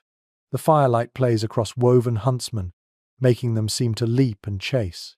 The smell of lanolin clings to the threads, faintly oily, mingling with herbs and smoke. When you lean close, you see uneven stitches, tiny imperfections that reveal the hands of weavers. These imperfections remind you that beneath all the grandeur, these hangings were handmade shields against winter. There is also disagreement among scholars about accessibility. Did only nobles benefit from such hangings? Or did servants sometimes sleep in these decorated chambers during storms? Some suggest strict hierarchies prevented this, keeping warmth for the privileged. Others argue that in dire nights, practicality overrode. Formality, empty tapestry-lined rooms were filled with bodies desperate for warmth. The records don't settle the matter, leaving us to imagine both possibilities. Picture yourself now, sitting in a chamber whose walls are swaddled in wool. The storm rattles the shutters, snow pelts the towers, but inside, the sound is softened, dulled by fabric. The cold still lingers, but not with the same bite. You draw your cloak tighter, lean back, and feel the subtle difference. Stone no longer steals all your heat.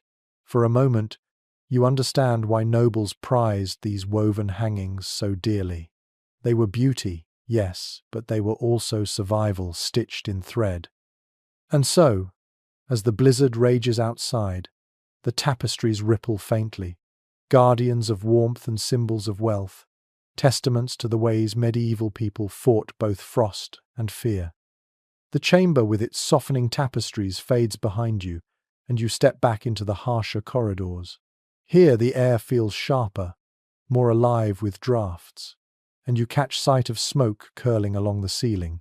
It leads you to one of the castle's hearths, a fire stubbornly burning against the night.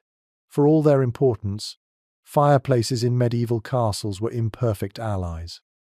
Chimneys, smoke holes, and flues represented both progress and limitation in the battle to heat a fortress during a blizzard.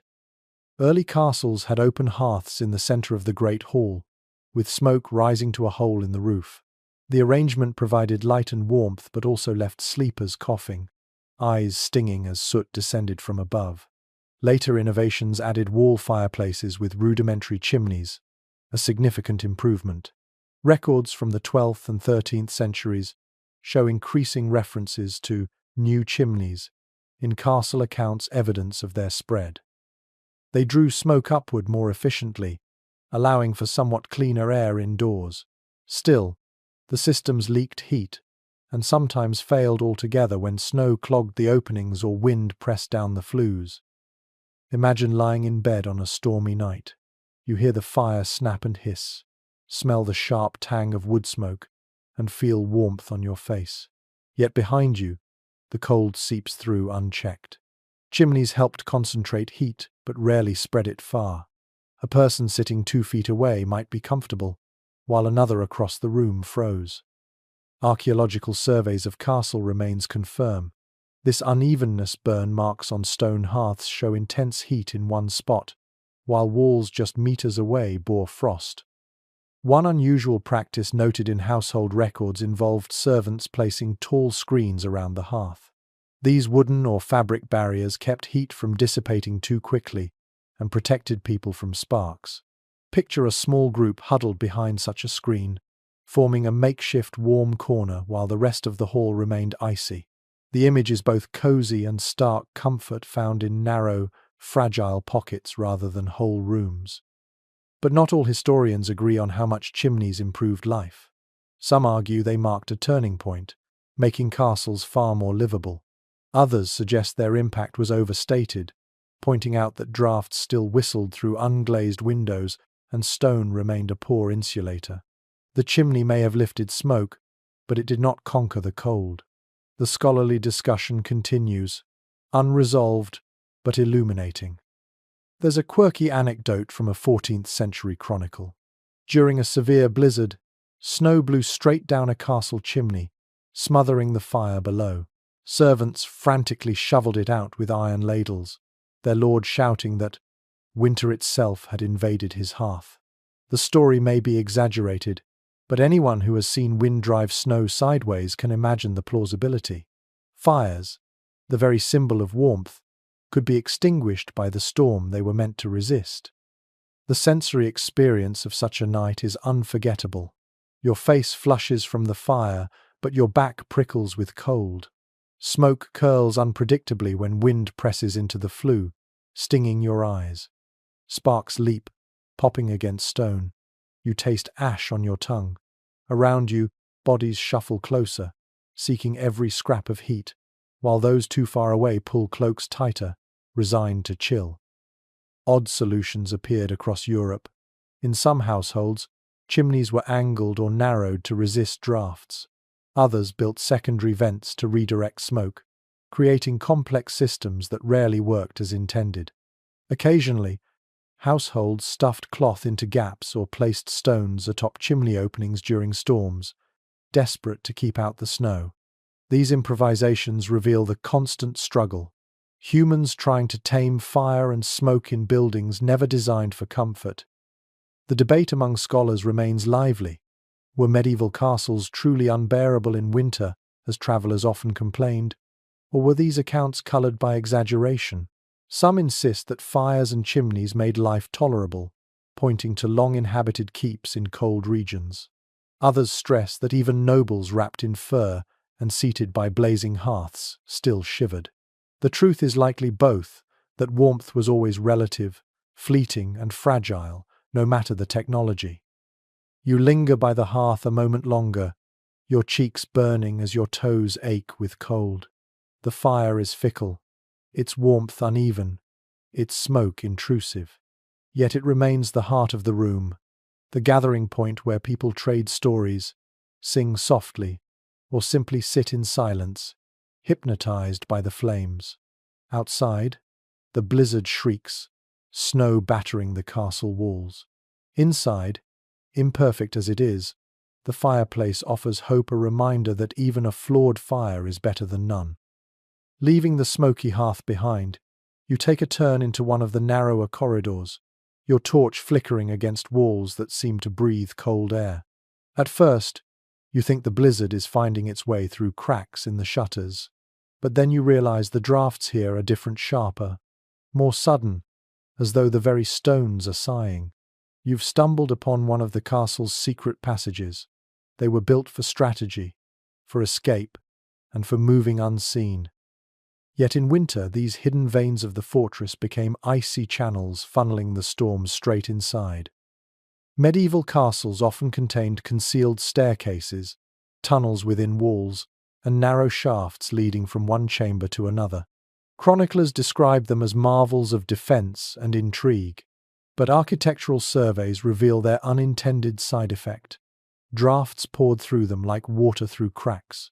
You can imagine a noble standing proudly by his hidden door, boasting of escape routes, while servants cursed the chill that seeped from it every night. The sensory effect is immediate.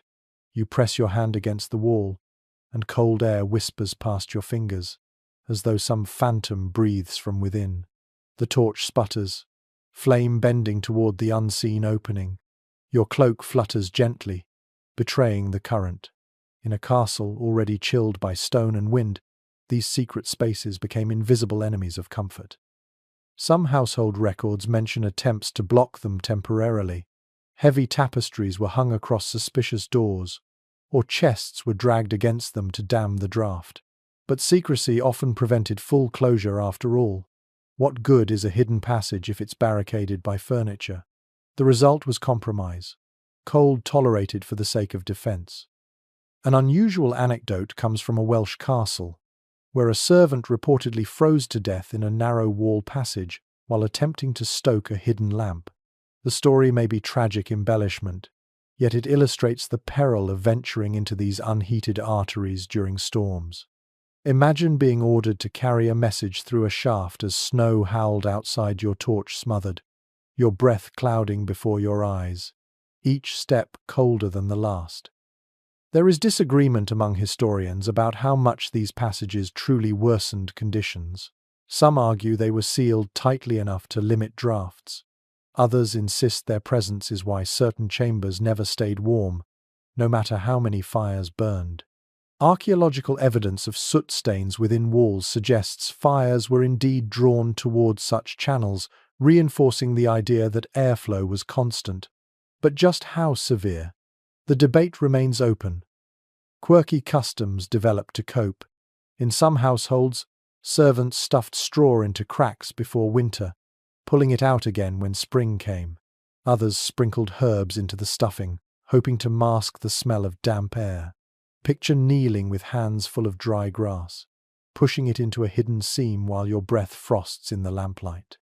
The task may seem small, but for those who slept in adjacent chambers, it could mean the difference between tolerable and unbearable. You imagine lying in a bed near one such passage. The curtains of your canopy stir even though the fire burns steadily. You feel the draft snake along your spine, cold as a blade, refusing to be ignored. You pull the covers tighter, but the sensation remains a reminder that the castle is not sealed but riddled with hidden veins, where winter prowls freely. One curious detail emerges in folklore. Secret passages were sometimes blamed for hauntings. People believed the sudden gusts of air, the odd noises echoing through walls, were spirits wandering the keep. In reality, it was the blizzard's breath funneled through stone corridors. Yet in a world where superstition mingled with survival, the line between draft and ghost blurred. Scholars continue to debate whether these architectural flaws were accepted or actively resented. Did lords tolerate the cold as the price of security, or did they constantly seek to improve seals and barriers? Surviving documents show both perspectives: complaints about the cursed wind alongside praise for the cleverness of escape routes. Perhaps, as with much of castle life, discomfort was endured because the alternatives were unthinkable. The storm outside grows fiercer, snow hammering at walls, and still the drafts hiss through hidden seams. You walk slowly, torchlight flickering in narrow cracks, and understand the paradox. The very passages built to preserve life in siege became highways for the cold in winter. In a blizzard, secrecy and survival pulled in opposite directions, and those who tried to sleep nearby paid the price, tossing and turning under blankets, never free of the breath of invisible corridors whispering frost into their dreams. You leave the whispering drafts of the hidden passage and climb a narrow stair to the outer wall walk. The blizzard strikes you full in the face the moment you reach the battlements, a wall of snow and shrieking wind. The towers groan as if alive, and the shutters below rattle against their frames. What you notice most, though, is the way snow drifts against the keep itself, piling high along its base and sometimes pressing hard against doors and windows. These mounds of frozen powder were both shield and menace, shaping the way people inside slept through storm-bound nights. Chroniclers note that during fierce winters, snow piled so high it blocked lower-level entrances, forcing inhabitants to dig tunnels out come morning. In extreme cases, Entire doorways disappeared beneath the drifts. Imagine waking in the middle of the night and realizing the door you entered by has vanished under a mountain of snow. Inside the castle, that meant safety from intruders but also danger, since ventilation and access to supplies might be choked off. The sensory detail of such a night is striking. You touch the shutters of a chamber and feel their wood vibrating under the weight pressing from outside. Snow squeaks faintly as it shifts, a muffled groan echoing through the walls. The air grows damper, heavy with the scent of moisture, even though you are far from the storm itself. If you lean against the wall too long, you feel its chill sinking into your bones, colder than stone alone could make it. One unusual observation appears in the accounts of a Burgundian household. Children were sometimes sent to press their ears against shuttered windows to listen for the singing of the snow. The muffled hissing and creaking of drifts was said to foretell how long the storm would last. Whether playful or serious, the practice reflects how intimately people lived with winter's presence. Historians remain divided about whether snow accumulation improved or worsened castle life. Some argue that drifts against walls acted as natural insulation, like earthen banks, reducing the seep of icy wind. Others insist the dampness they brought only increased misery, leading to condensation, mold, and a heavier chill indoors. Archaeological evidence patches of water damage in lower chambers. Collapsed wooden lintels suggests both were possible. In some moments, snow became a blanket. In others, a crushing weight. Quirky measures were sometimes taken to adapt. In certain castles, shutters were deliberately propped open just a crack to allow servants to shovel snow away before it compacted. Elsewhere, people leaned boards or spare shields against exposed doors to deflect drifts. Imagine a guard stumbling through the night with frost on his beard, hammering planks across a door while the storm clawed at his cloak. His work meant someone inside would sleep without fear of waking trapped. There is a curious anecdote from a German chronicle about a blizzard so fierce that snow forced itself through keyholes and tiny cracks, scattering powder across chamber floors. Servants swept it away with rush brooms, muttering that winter had entered as a thief. The image is almost surreal, white drifts creeping silently into the very rooms meant to keep them out. The lived experience of sleeping in such conditions was precarious. You might settle beneath your blankets only to wake with the faint sound of creaking wood, realizing a shutter was bending inward under weight. Fear gnawed at the edges of rest. Would the barrier hold, or would snow break through, spilling across your bed like a ghostly tide? The anxiety lingered, even if nothing happened, making true rest rare.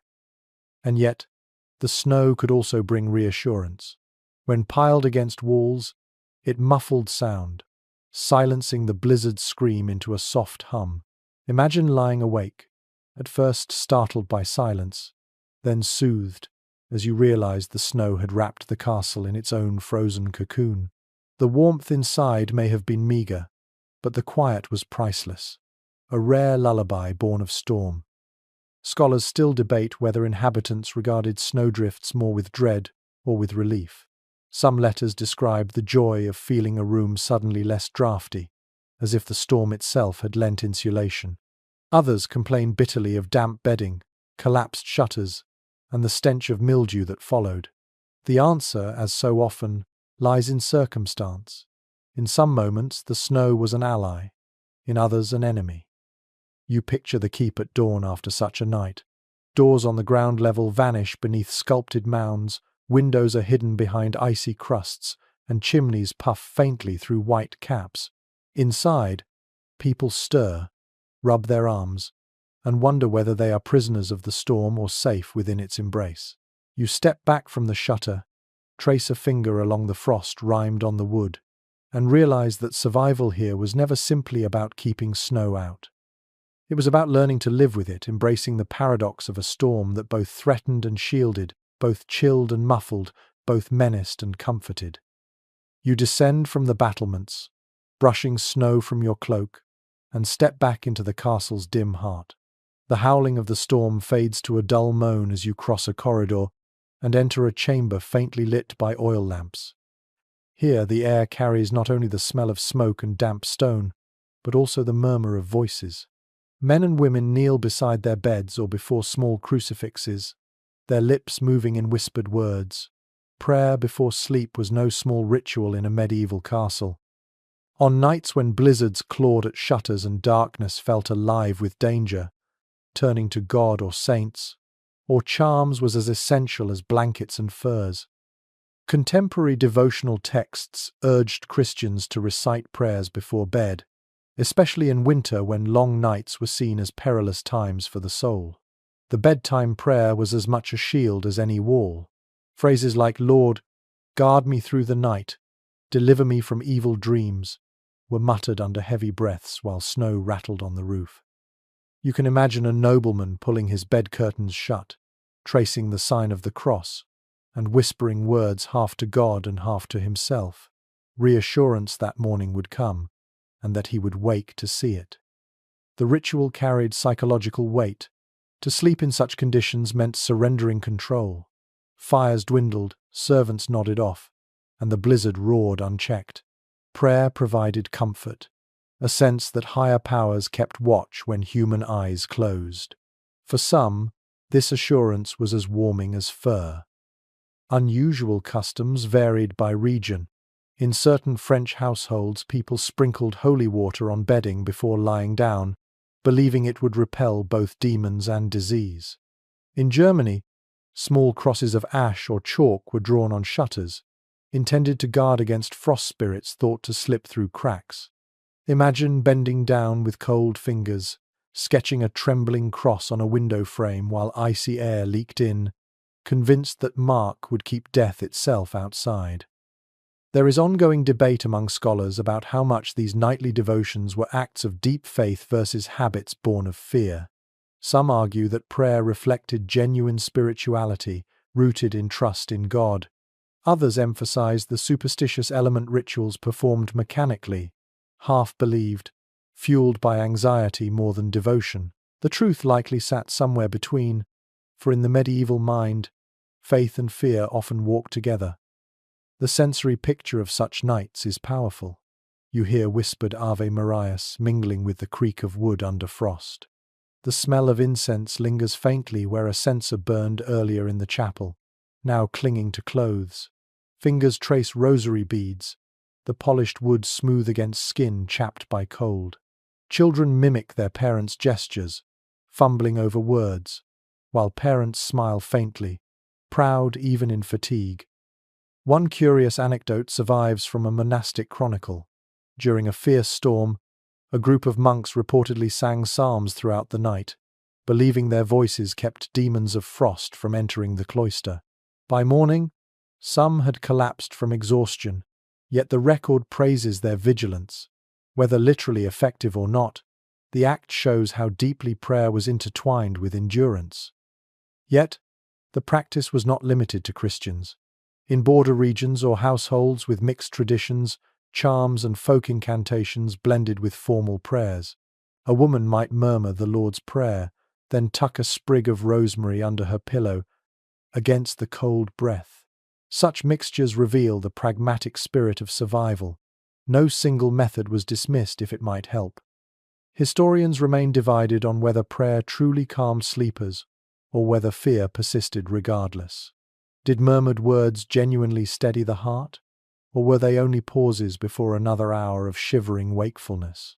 Accounts are ambiguous. Some emphasize serenity, others nightmares despite devotion. The debate reflects how fragile sleep was in a storm, faith notwithstanding. You imagine yourself kneeling in the dim chamber. Your knees ache on cold stone. Your breath fogs as you whisper into cupped hands. The words are familiar, recited nightly, but tonight they feel heavier. Each gust rattling the shutter reminds you that stone is not invincible, that warmth is not assured. And so you cling to ritual, repeating phrases until your voice slows, eyelids droop, and you finally surrender to uncertain rest. As you lie down, the storm still rages, but the echo of prayer lingers like a blanket for the soul. Whether through divine presence or simple psychology, it brings peace enough to close your eyes. In a castle locked in winter's grip, that peace is as necessary as firewood and bread. The prayers fade into silence, and the castle seems to slumber, but not everyone has the luxury of sleep. Somewhere above, boots crunch steadily against snow. The midnight watch has begun. While others curl beneath firs or huddle together on rushes, guards climb to the ramparts, their cloaks whipping in the wind, their breath crystallizing in the air. If the castle is to survive the blizzard, someone must stay awake to keep the fires of vigilance burning. Medieval chronicles speak often of these night watches, particularly in winter when danger came not only from raiders but from the storm itself. Torches sputtered, lanterns hissed with melting ice, and sentries paced back and forth to keep blood flowing. The job was harsh, thankless, yet vital. A frozen guard could not raise the alarm, and a fire left untended could gutter into darkness. You can almost hear the scrape of boots on frostbitten stone, the muffled curses of a man stamping his feet to keep warm. The sensory details are vivid. Imagine standing on the wall walk with snow pelting your face, the wind clawing through every seam of your cloak. The stone beneath your boots is slick with ice, and your fingers ache even inside leather gloves. In the distance, the howl of wolves carries across the whitened fields, mingling with the constant roar of the storm. You squint into the darkness, eyes watering from the cold, straining to see if that shifting shadow is an enemy or just snow piling against the gate. One curious practice mentioned in accounts is that guards sometimes carried heated stones wrapped in cloth inside their cloaks. These makeshift warmers offered temporary relief, though they cooled quickly in the gale. Others shared flasks of spiced wine, passing it hand to hand along the ramparts. The warmth was fleeting, but the ritual fostered camaraderie, binding men together against the hostile night. Not all historians agree on how rigorous these watches truly were. Some suggest that discipline was lax during storms after all. Who would attack a castle in a blizzard? Others argue that the cold demanded even stricter vigilance, since weakened defenders might invite disaster. The truth may lie in between. Some guards huddled half asleep by torches, while others marched tirelessly, knowing their lord's safety rested on their endurance. A peculiar anecdote survives from a northern English fortress. One sentry reportedly tied a rope around his waist and looped it to the battlements so that if he collapsed from exhaustion, he wouldn't fall into the snow below. His companions joked he looked like a tethered goat, but he survived storms that might have carried him to his death. Such ingenuity shows how far people went simply to endure the hours until dawn. Inside the castle, sleepers depended on these men. The guards' steady presence meant shutters were checked, fires stoked, doors cleared of drifting snow. Without them, the household might wake to smothered hearths and frozen passageways. Imagine servants stirring at first light, discovering the fire still alive thanks to a weary guard who refused to let embers die. That unseen labor shaped every person's sleep. The soundscape of a night watch is stark. You hear the crack of frost as wood contracts, the squeal of hinges as a lantern door opens, the heavy sigh of a man blowing warmth into numb hands. Occasionally, a horn call cuts through the storm, not because enemies approach, but to signal that the watch still holds. The blast echoes across frozen fields, reassuring those inside that vigilance continues. Scholars debate whether guards truly feared enemy raids during such storms, or if the real threat was nature itself. Some chronicles describe blizzards being used as cover for attacks, while others scoff at the idea, noting that armies too suffered in such weather. Yet even if no enemy lurked, the blizzard itself demanded respect. Snow could bury a gate, ice could split timbers, and vigilance was required to keep the fortress functional. Oddly enough, there are accounts of guards singing during the coldest nights. Low, droning chants kept spirits up and bodies moving. Imagine a line of men pacing along the wall, voices humming through scarves pulled tight, their song muffled but steady. To anyone awake below, the faint music drifting down might be both eerie and comforting, a reminder that not everyone was asleep, that someone still fought the cold on their behalf. For you, standing among them, the sensation is unforgettable. Your cheeks sting, your hands burn with numbness, your breath comes sharp and shallow. Yet the act of moving, of pacing with comrades, keeps you alive. Each step is defiance against the storm, each glance into the whiteness, a declaration that the castle will not be abandoned to the night. Inside, nobles and servants alike lie in uneasy warmth, unaware of every shiver endured above. But the watch continues, hour after hour, until at last the black sky begins to pale. Dawn creeps slowly over snow-laden battlements, and weary men descend, faces chapped and eyes hollow. They collapse by the fires they preserved, their bodies trembling from fatigue, yet proud. For without the midnight watch, no one in the castle would have slept at all. The storm does not relent. It batters the shutters, howls through the arrow slits, and moans inside the very stones of the keep. Yet inside, beneath blankets and furs, bodies drift into uneasy sleep. And what dreams they have! For in the Middle Ages, dreams were never just idle phantoms of the mind. They were seen as messages, warnings, prophecies, or sometimes invasions of the spirit world. On nights when snow buried the world outside, the dreams inside castles often centered on warmth, fire, or frightening cold. Writings from medieval physicians and theologians show how carefully dreams were considered. Some believed that the last food or drink consumed before bed shaped the night's visions. Heavy meats led to restless, feverish dreams, while lighter meals might bring calmer visions. Imagine falling asleep after a supper of venison, stew, and ale, only to dream of running endlessly through snow, pursued by unseen hunters. A scholar might later insist this was not random, but a reflection of humours boiling in the stomach.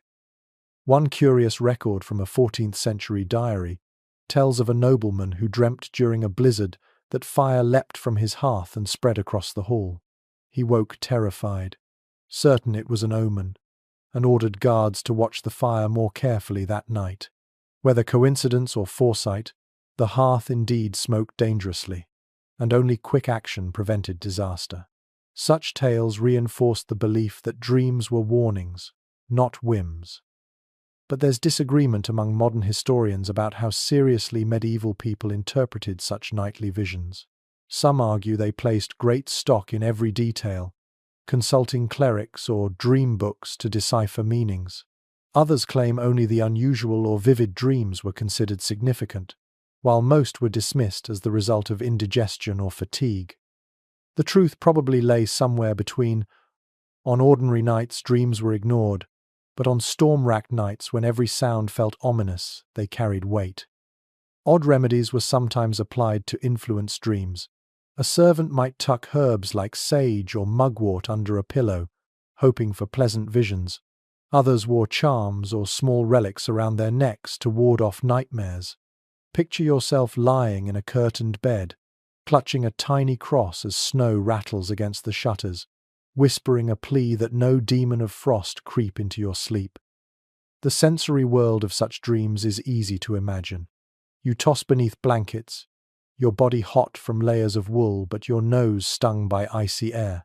In your dream, firelight seems too bright, or snow seems endless, reflecting the storm outside.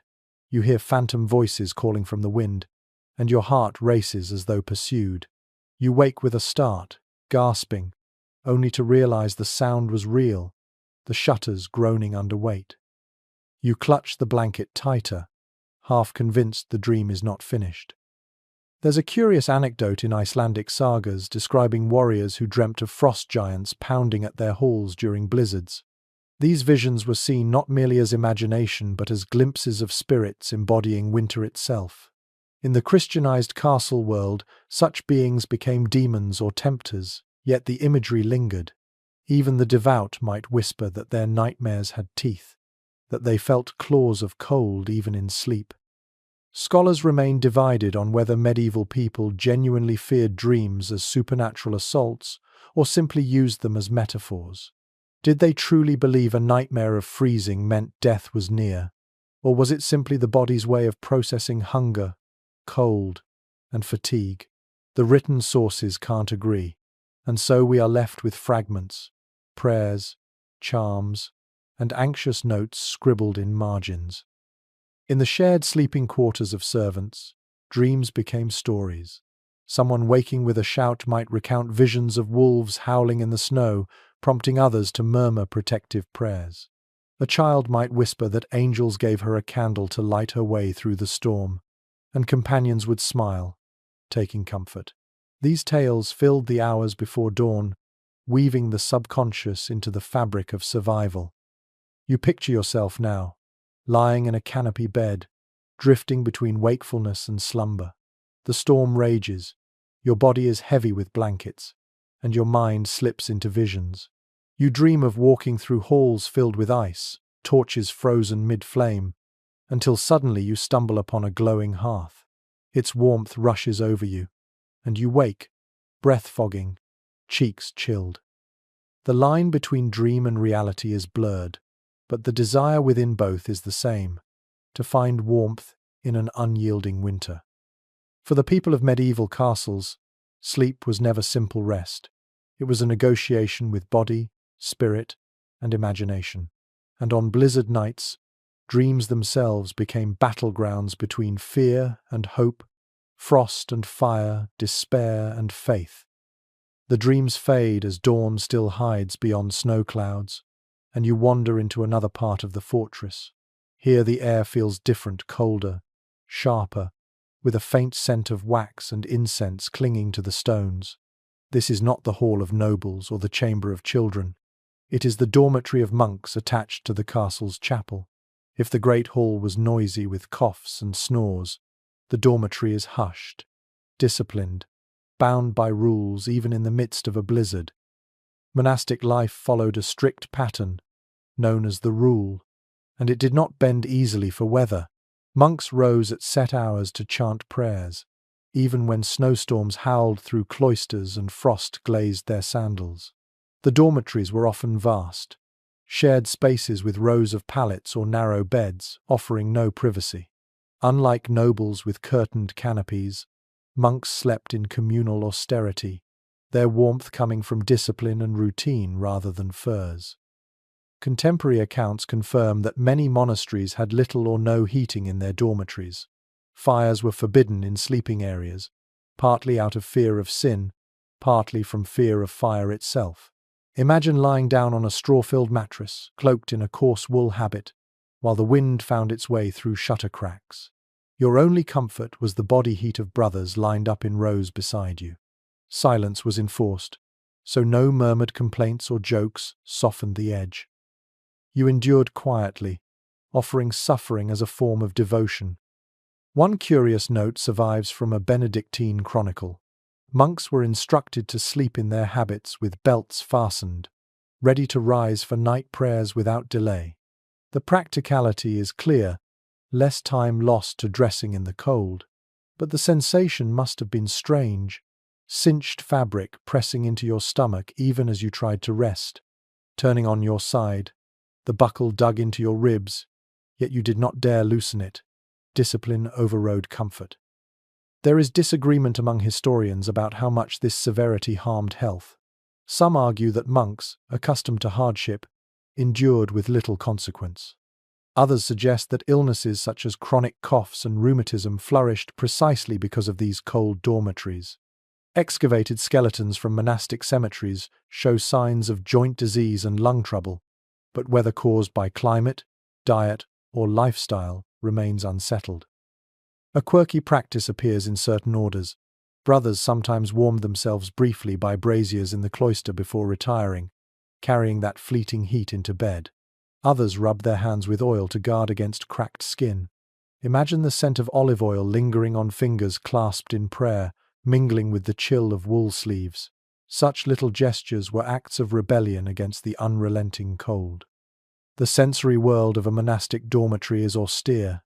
You hear the rustle of straw as bodies shift, the faint creak of wooden frames, the hiss of wind under the eaves. The air smells of wool, of incense carried in from the chapel, and faintly of damp stone. Your breath fogs above you, joining a cloud of mist rising from rows of sleepers. No fire flickers here. Darkness is complete once lamps are extinguished. If you wake in the night, you orient yourself not by light but by the sound of others breathing in unison. Oddly enough, some monastic texts describe dreams of warmth as temptations. A monk might confess to imagining a fire or soft furs, worrying that such longing revealed weakness.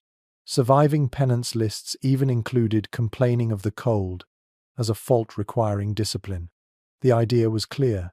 Enduring winter without protest was a path to holiness. Whether or not every brother succeeded is another matter entirely. Yet scholars still debate the balance between practicality and spirituality in this approach. Were unheated dormitories truly expressions of religious devotion, or were they simply consequences of limited resources? Some argue the severity was deliberate, aligning with vows of poverty.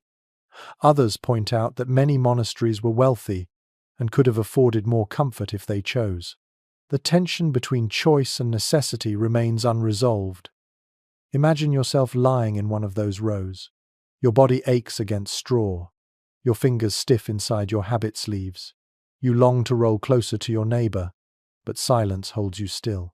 The wind groans through rafters, and snow ticks against shutters. In the darkness, you murmur a prayer, half to God, half to yourself, hoping it steadies your shivers. Sleep comes, but lightly, as you know the bell will soon toll for matins, dragging you from your bed into a chapel colder than the dormitory itself.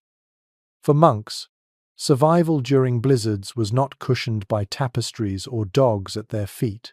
It was shaped by rhythm, ritual, and resignation. They endured not because they were warm, but because they believed endurance itself was holy. The disciplined hush of the monastic dormitory lingers in your ears as you step back into the storm-beaten corridors. Yet not all who lived within a castle's shadow had the benefit of stone walls and cloistered prayer. Beyond the keep, scattered around the bailey and fields, peasants and labourers struggled through blizzards in conditions even harsher.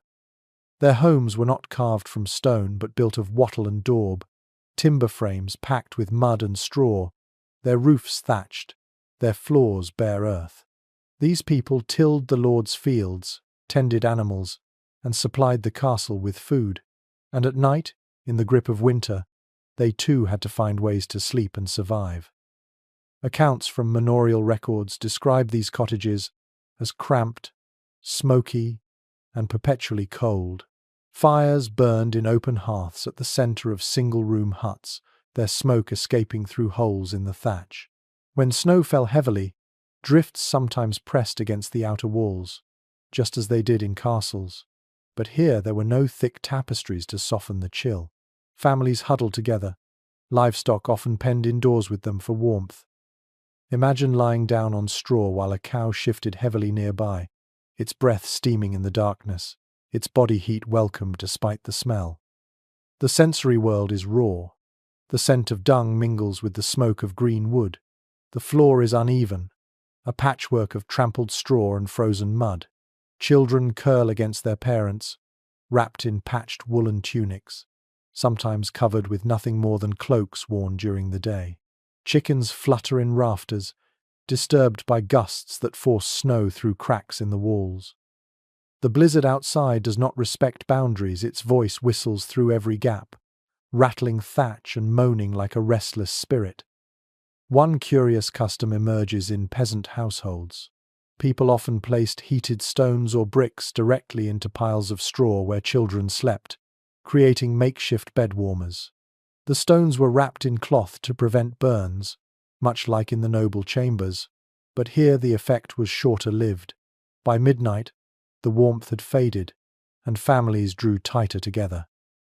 It is said in some villages that children fought for the place nearest the stone, while parents pretended not to notice, giving the youngest a chance to win. Scholars still argue about how dire these conditions were. Some point to archaeological evidence of soot-blackened walls and poor ventilation, suggesting constant illness from smoke and damp. Others highlight resilience, noting that shared space with animals and the insulating power of thatch sometimes kept cottages warmer than draughty stone halls. Was life in these huts miserable beyond measure, or simply another form of adaptation? The debate endures, fed by uneven evidence and the biases of medieval writers who often dismissed peasants as pitiable. Odd anecdotes pepper the record. One chronicler tells of a family who, during a fierce storm, slept in their barn atop hay bales, declaring it warmer than their house. Another describes villagers burying the lower walls of cottages with snow on purpose, using the drifts as insulation, a practice still echoed in some rural traditions centuries later. These stories blur the line between suffering and ingenuity. People who lived on the edge of survival found ways to turn hardship into makeshift shelter. You imagine lying down in such a space, pressed shoulder to shoulder with your family, a dog curled at your feet, the slow shifting of livestock, a lullaby of its own. Your body aches from labor, but fatigue drags you into sleep despite the cold. You dream of fire and bread, only to wake with frost on your blanket and the faint bleating of a sheep in the corner. For peasants, survival was collective. Unlike nobles who retreated to solas or monks bound by silent rules, peasants shared everything: heat, air, even space with their animals. Sleep was never private, never luxurious. It was simply another part of daily endurance, a nightly negotiation with the storm outside and the bodies within. Historians remain divided on whether such conditions shortened lives dramatically or whether communities adapted so well that they endured with remarkable toughness. Some evidence suggests high mortality during harsh winters, especially among infants. Others point to the continuity of peasant life across centuries as proof that their methods worked. The truth, as always, may be a mix. Survival for most, tragedy for some, endurance etched into the rhythm of every winter. As the storm roars beyond the thatch, you picture these families pressed together in the dark. Their laughter still rises sometimes. Even in misery, a joke about the cow snoring louder than father, or a child's giggle at the dog's wet nose. Humanity persists even in the coldest nights, and when dawn finally breaks, weak light filtering through smoke-stained rafters, they stir stiffly, shake frost from blankets, and return to labor. The castle may stand above them, grand and aloof, but in their cottages, peasants lived their own battles with the blizzard, won not with stone but with closeness, determination, and the warmth of one another. The cottages beyond the walls may be crowded and smoky, but inside the castle's chambers, another struggle unfolds, a battle not just against discomfort, but against sickness. Cold air creeping through cracks and damp clinging to stones did more than chill bones. It seeded coughs that lingered for weeks, fevers that stole strength, and ailments that frightened households during every long winter. Sleep was supposed to restore, yet in medieval castles, the night often carried illness instead. Medical writings of the era describe how physicians linked cold, damp air with bad humors. They believed chilled nights could imbalance the body, producing phlegm and weakness. Whether or not their theory was correct, the symptoms were real enough.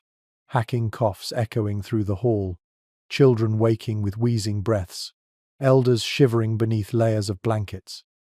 Imagine trying to drift into slumber while the sound of someone coughing beside you never ceased, each rasp like a grim lullaby, reminding you of your own fragility. The sensory impression is vivid. The air smells faintly of mildew where snowmelt seeps through cracks. Damp straw releases a sour odor when bodies shift upon it. Breathing feels heavy, clogged, as if the air itself carries moisture into the lungs. In the dimness, you hear the rhythmic wheeze of a man struggling for breath, followed by the soft clink of a cup being lifted, herbal water, offered by a companion who hopes it might soothe. Odd customs developed to protect against such sickness. Some households burned juniper or rosemary in the hearth, believing the smoke would purify the air. Servants scattered dried herbs among the rushes, hoping to chase away miasma. Picture sitting by the fire while fragrant wood crackles, its resinous smoke mixing with the sharper tang of illness. It may not have cured, but it lifted spirits, convincing people that something was being done. There is disagreement among historians about how much colder castles truly contributed to widespread illness. Some argue that crowded sleeping quarters, poor hygiene, and smoky fires were the larger culprits. Others insist that drafts and dampness were central, making winter a season of fevers. Archaeological studies of bones reveal signs of chronic respiratory issues, but the causes remain contested. Was it smoke? Was it cold? Was it both? The debate continues. One curious anecdote comes from an English castle where the steward ordered extra blankets not for warmth, but to cover the coffers, as if smothering sound might prevent contagion. Another tale describes a nobleman who insisted on sleeping with a small brazier near his bed, convinced the constant heat would protect him from sickness.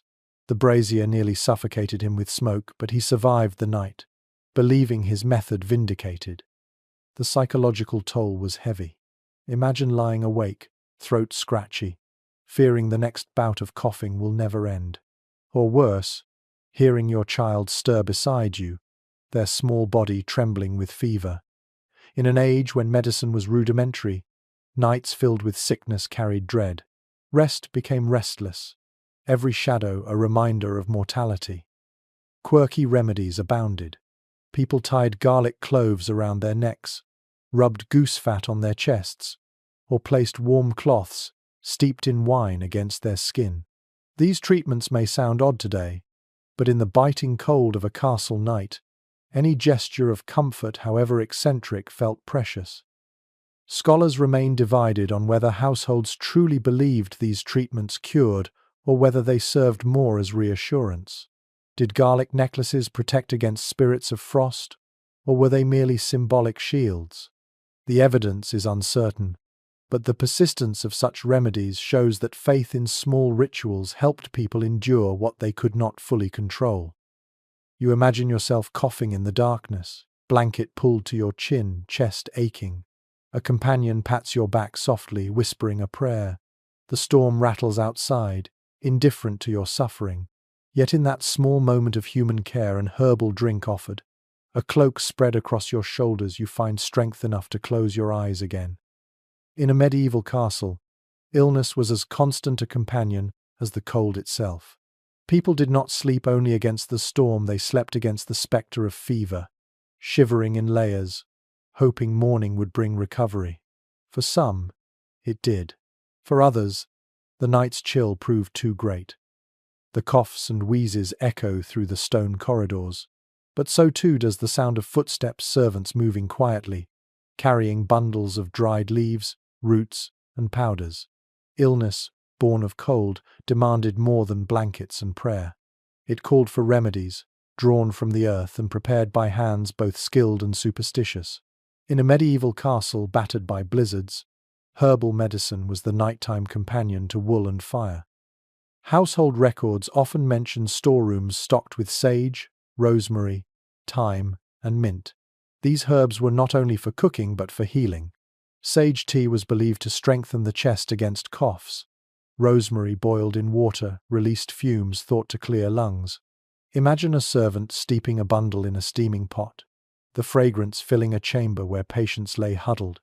The scent was sharp, bitter, yet strangely comforting, cutting through the staleness of smoke and damp. One curious custom involved hanging sprigs of rosemary above the bed, not just for its medicinal reputation, but because people believed it warded off evil spirits of sickness. Picture lying beneath such a sprig, its leaves crisping in the dry air, catching faint glimmers of firelight. Was it medicine, or was it magic? Perhaps both. Disagreement lingers among historians about how effective these treatments truly were. Some argue that many herbs did provide mild relief. Thyme, for instance, contains compounds with antibacterial properties. Others caution against projecting modern science backward, suggesting medieval remedies may have been more symbolic than curative. The debate underscores a larger truth. People sought any means to survive the cold, whether through practical healing or hopeful ritual. Odd recipes emerge from medical manuscripts. One recommends a poultice of onions, honey, and goose fat applied to the chest to ease breathing. Another suggests boiling sage with vinegar and inhaling the steam. Imagine the pungent cloud filling a small chamber, making your eyes water as you clutch a blanket tighter around you. The discomfort may have been intense, but so too was the belief that it pushed sickness out. The sensory world of these remedies is striking. You hear the clatter of pestles grinding herbs in stone mortars, the hiss of pots bubbling over flames, the sharp crack of dried stems being broken. You smell mint sharp as winter air, garlic pungent and earthy, honey sweet but sticky on fingers. You feel the heat of compresses laid against the chest, the roughness of woolen cloths soaked in vinegar. Healing was tactile, fragrant, noisy. One anecdote tells of a noblewoman who insisted her chamber be filled with burning juniper branches during storms, convinced the smoke not only warmed, but sterilized the air. Servants complained of choking, yet she slept soundly, soothed by the scent. Another tale speaks of a healer in a castle town who placed crushed ivy leaves inside boots, claiming they would draw out frost from the feet. Whether placebo or miracle, those who tried it often swore they felt relief. Scholars still puzzle over whether such remedies were believed wholeheartedly or accepted with a degree of skepticism. Did patients truly trust goose fat to cure a fever, or did they simply grasp at whatever hope was offered? Surviving letters suggest both. Some proclaim miraculous recovery after herbal treatment, others mourn that nothing availed. But even failure did not end the practice, because in the cold, doing something felt better than doing nothing. You picture yourself in a chamber where illness lingers. A servant hands you a steaming cup, its surface shimmering with floating sage leaves. You sip, the taste bitter but grounding, warmth spreading through your chest. A sprig of rosemary dangles above the bed, its shadow dancing on the wall. You hear others cough in the darkness, but you cling to the belief that the potion in your stomach is fighting back. Sleep comes, not peaceful but tinged with hope. In the blizzard-locked castle, herbs were the bridge between faith and survival. They could not banish winter, but they gave people tools to fight it, scents to comfort the sick, and rituals to steady the fearful. Against stone walls and icy draughts, they were as much part of the night's defense as fire or fur. The smell of herbs fades, replaced by quieter sounds, muffled cries, whispered prayers, and the shuffle of servants carrying water basins. For all the dangers of cold and cough, nothing tested the resilience of a medieval household more than childbirth in the dead of winter. Imagine the blizzard raging outside, snow piling high against the keep, while inside, a woman labors through the night. Her family and attendants gathered around in anxious vigil. Sleep for them was impossible. The storm and the birth became intertwined, both elemental forces beyond control. Contemporary chronicles often mention the hazards of winter births. Infants were especially vulnerable to the cold, their tiny bodies unable to regulate heat.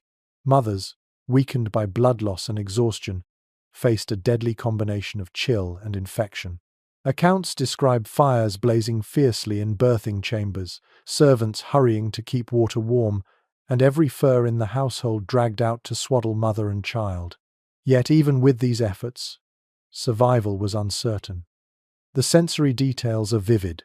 The room smells of smoke and sweat, of damp cloths and burning resin tossed onto the fire to sweeten the air. You hear the howl of the storm outside, counterpointed by the groans of labor. The rushes beneath your feet are wet with spilled water and scattered herbs.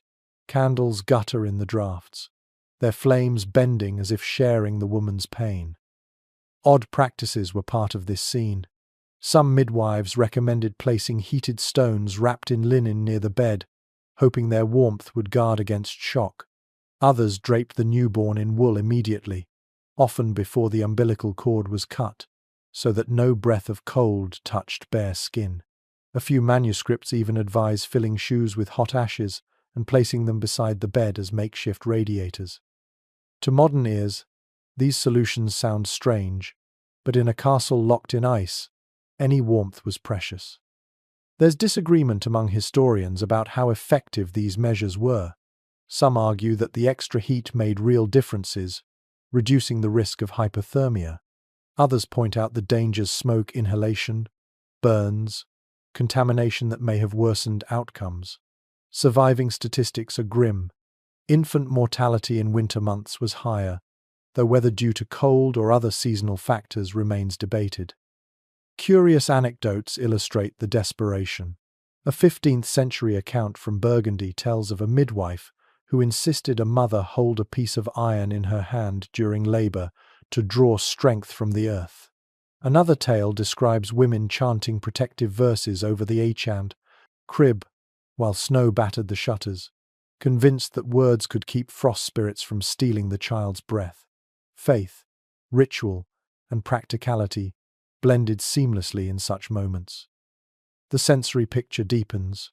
You cradle a newborn wrapped in wool, its breath shallow, its skin flushed by the heat of the fire.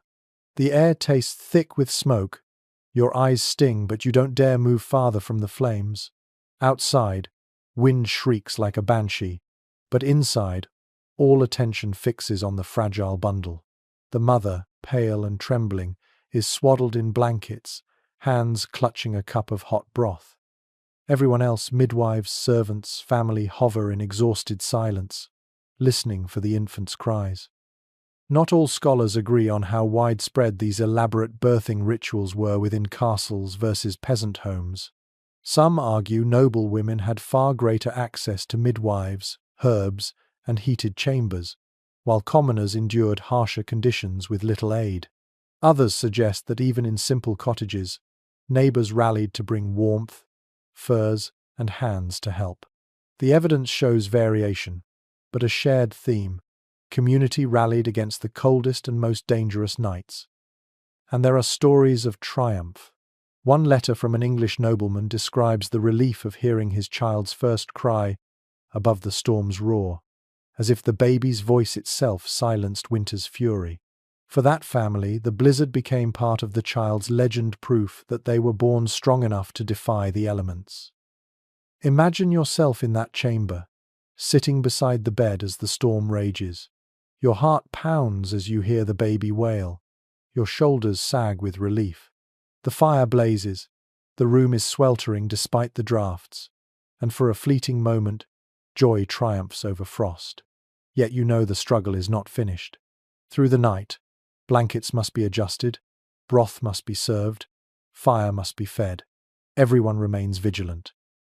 For in a medieval castle, childbirth during a blizzard was not only a moment of life, it was a night-long fight against death. The cries of newborns fade into the deeper hum of the storm, and as you wander further into the keep, you notice another sound, the low rumble of hooves, the muffled snorts of animals bedding down. You've reached the castle stables. During blizzards, these spaces became strange refuges, not only for horses and livestock, but sometimes for people who preferred the heat of beasts to the chill of empty chambers. Survival did not always smell of herbs or smoke, it sometimes smelled of hay, sweat, and manure. Medieval accounts confirm the practice. Horses, oxen, and cows radiated remarkable warmth, enough to transform stables into rough shelters against the cold. In some desperate winters, servants or guards dragged pallets of straw into corners of the stable, curling up beside the flanks of animals. Imagine pressing your back against the body of a horse, feeling it shift and sigh, its heat seeping into your bones. The comfort was visceral, if not exactly fragrant. The sensory impression is intense. The air is thick with the sweet-sour smell of hay, mingled with manure and the sharp tang of leather tack. You hear the steady chew of animals working through their fodder, the stamp of hooves, the jingle of harness buckles. When the wind rattles the stable doors, the beasts shift nervously, but their warmth remains steady.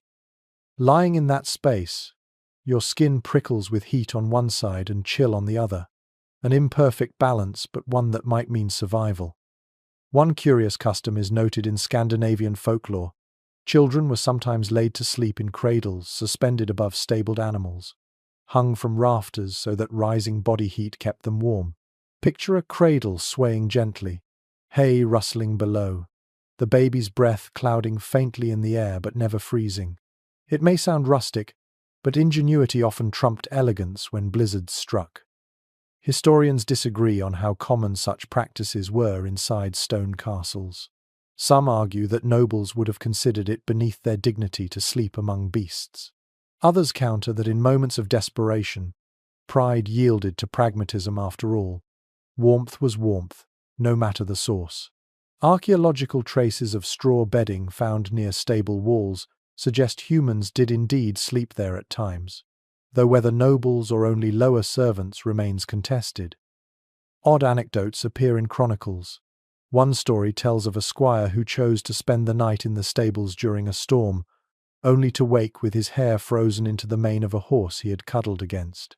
Another describes guards on rotation sleeping between two oxen, joking that they were warmer than wives. Humor, even coarse, softened the hardship of sharing a bed with livestock. There is also debate about health risks. Some scholars argue that stable air, heavy with ammonia from waste, was dangerous for long exposure. Others suggest it was no worse than smoky chambers filled with humans. Either way, the evidence shows that people accepted the trade-off. Better to risk foul air than certain frostbite. Imagine yourself curling up on a straw pallet in the corner of a stable. The rough stalks poke at your skin, dust tickles your nose, but as a cow settles beside you, warmth spreads through the air. The storm rattles outside, but inside the stable there is a different rhythm. Animals breathing, chewing, shifting. You fall asleep not to silence, but to the heartbeat of creatures sharing their heat. It is not noble, not elegant, but it is survival. Quirky practices even extended to ritual. In some rural traditions, people whispered blessings over animals before bedding down beside them, thanking them for their warmth as though it were a gift. Others left scraps of bread near the trough as offerings, a way to honor beasts that kept humans alive. The blurred line between gratitude and superstition reflected the dependence people felt toward their animals. Scholars continue to argue over whether these stories represent regular practice or emergency measures reserved for the harshest nights. Yet the persistence of such accounts suggests they were neither rare nor shameful.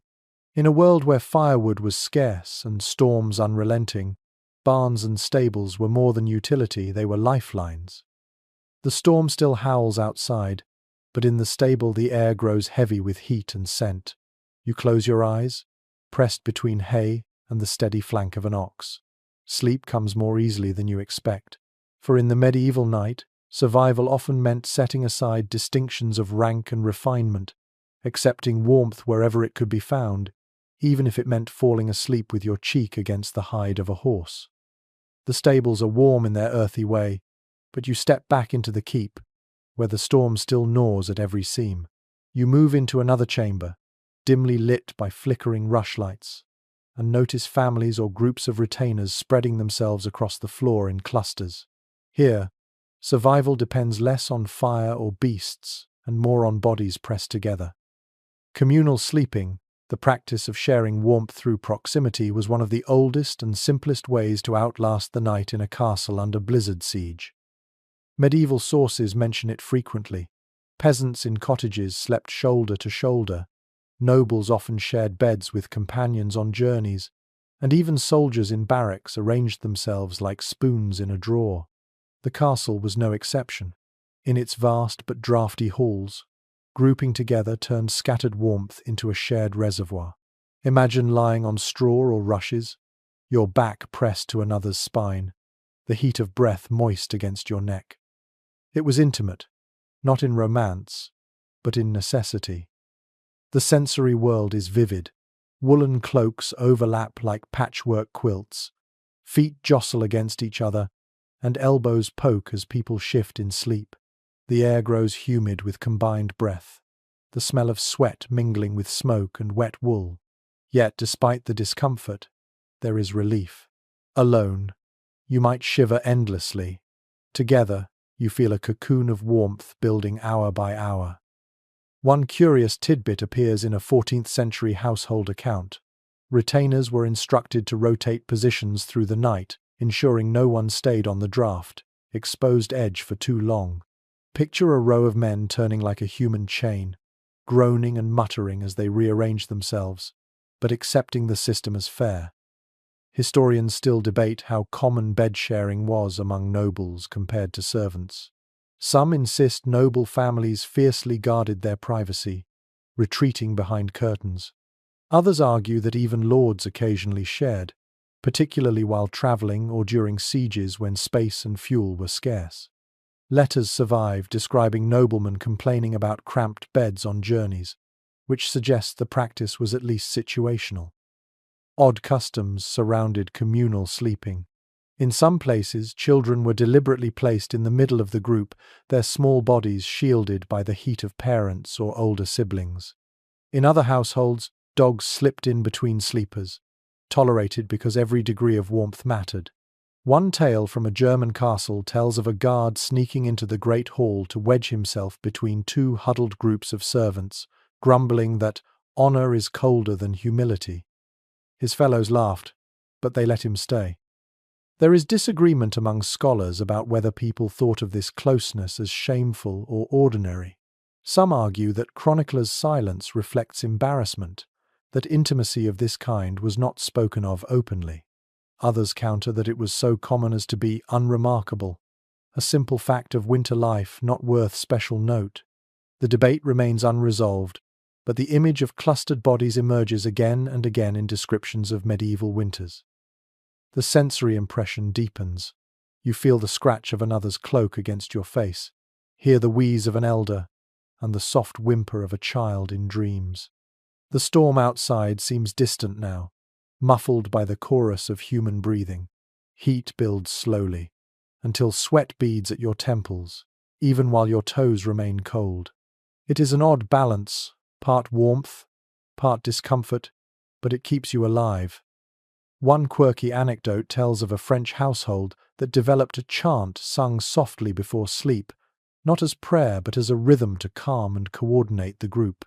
Lie close, lie still, lie through the storm, the refrain went, echoing like a lullaby. Whether apocryphal or not, the story conveys the way companionship was turned into ritual. Scholars remain divided on whether such communal habits reduced illness or worsened it. Some suggest close quarters spread coughs more rapidly. Others argue the shared heat reduced deaths from hypothermia, outweighing risks. Both positions hold merit, reminding us that every method of survival carried its own trade-offs. Imagine yourself now, wedged between companions, cloak pulled tight around all of you. At first you resent the weight, the lack of space. But as hours pass, you notice the storm's bite soften. The curtain of bodies blocks drafts, their warmth seeping into you. You close your eyes, lulled by the rhythm of shared breath. In this living quilt, you realize the castle has found its simplest, most ancient defense against the cold. Not stone, not fire, but human closeness. The chamber of clustered sleepers grows thick with the heat of bodies, but you step away into another part of the keep. Here, the air changes again warmer, scented faintly of meat, bread, and melted fat. You've reached the kitchen and adjoining buttery, where survival against the blizzard takes on a different form. For while most of the castle freezes in drafts and smoke, the kitchen remains alive with heat, light, and food. It is here that some found their refuge, curling on benches or near ovens to snatch a warmer sleep than any noble canopy could offer. Medieval kitchens were the engines of the household. Large hearths roared not only for cooking but for baking, boiling, and brewing. In winter storms, these fires rarely went out. To do so would be disastrous, requiring hours to rekindle flames sufficient to feed a castle. Servants rotated through the night to tend embers, making the kitchen one of the few places where warmth endured around the clock. Imagine stepping inside, after wandering through icy corridors, your cheeks sting with sudden heat, your eyes water from smoke, and your fingers thaw painfully near the flames. The sensory world here is vivid. Fat spits on the fire, filling the air with savory tang. Wooden bowls clatter as they are stacked, knives scrape against boards, and the constant hiss of boiling pots provides background rhythm. Rushlights flicker, casting long shadows against soot-blackened walls. Beneath it all lingers the warmth itself, not steady and gentle, but fierce and immediate, heat radiating from stone ovens and iron cauldrons. One curious custom recorded in household accounts was allowing children and the sick to sleep in the kitchen during blizzards. Straw pallets were spread near ovens, where warmth lasted longest. Picture a row of children curled like kittens by the fire, their cheeks rosy from heat, while outside snow lashed the towers.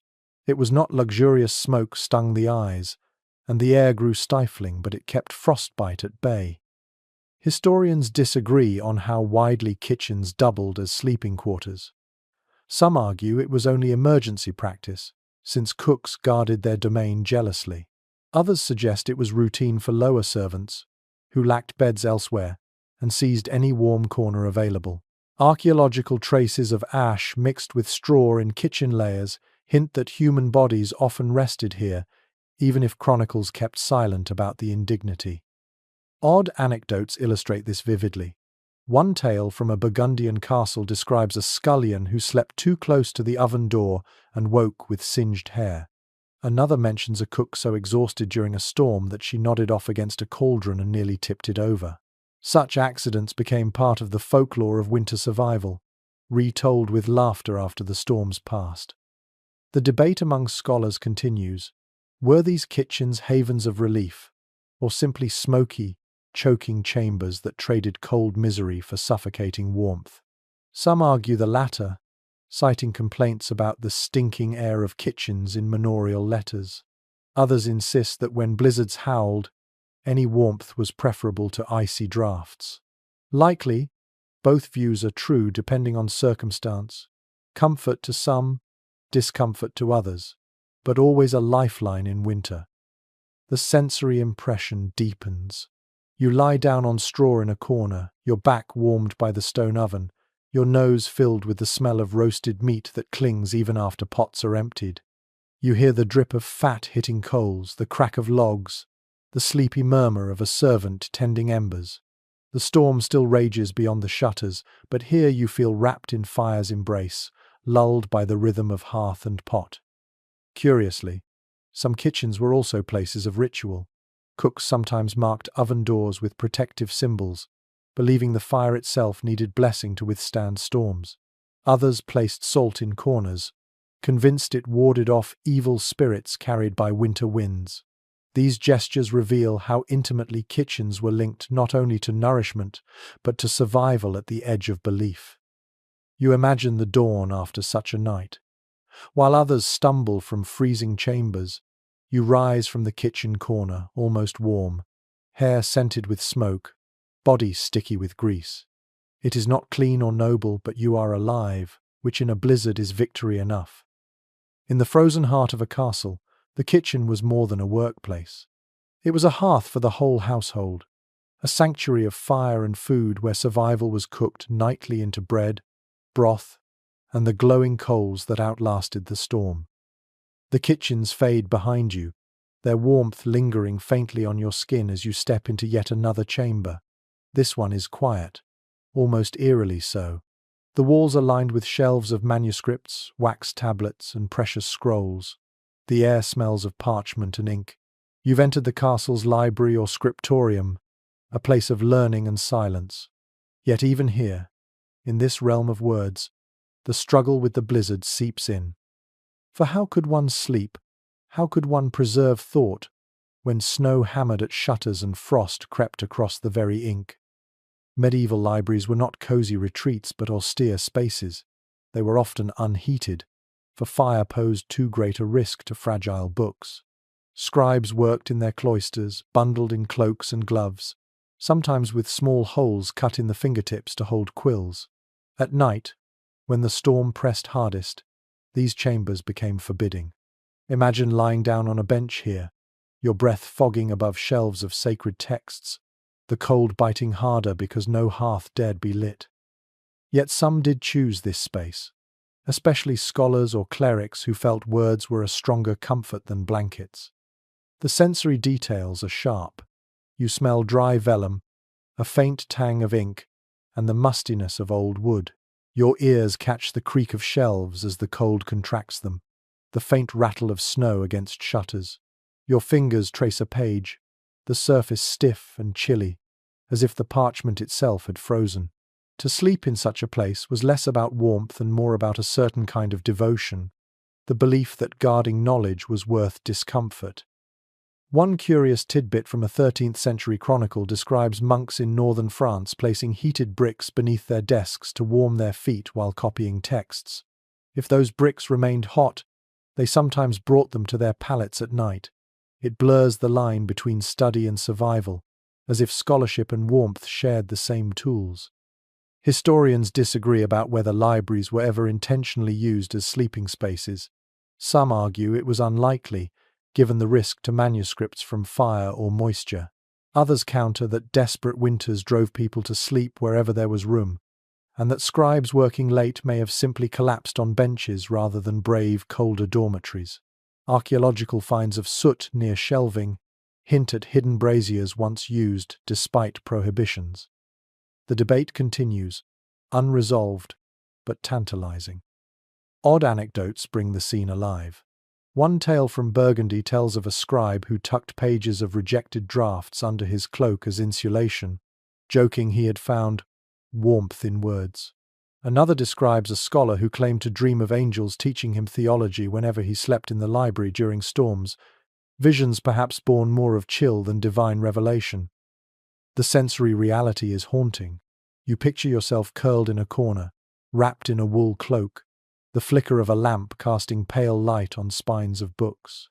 Your nose aches from the cold, yet you breathe in the papery scent, strangely comforted. Outside the storm bellows, but here the silence feels deeper, almost sacred. You sleep fitfully, not warm but soothed by the presence of human thought captured in ink. Scholars still debate whether these libraries truly shielded their inhabitants from winter or only magnified it. Were they sanctuaries of the mind that distracted from the body's misery, or were they miserable places where even words froze on the page? The evidence points in both directions, depending on the wealth of the collection and the architecture around it. Yet even in the cold, libraries symbolized resistance.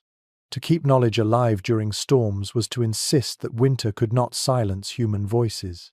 In that sense, sleeping in a library was more than a practical choice. It was a gesture of faith in endurance. Imagine yourself rising at dawn from such a chamber. Your limbs are stiff, your lips cracked, but you gaze at shelves of manuscripts and feel something beyond cold: pride.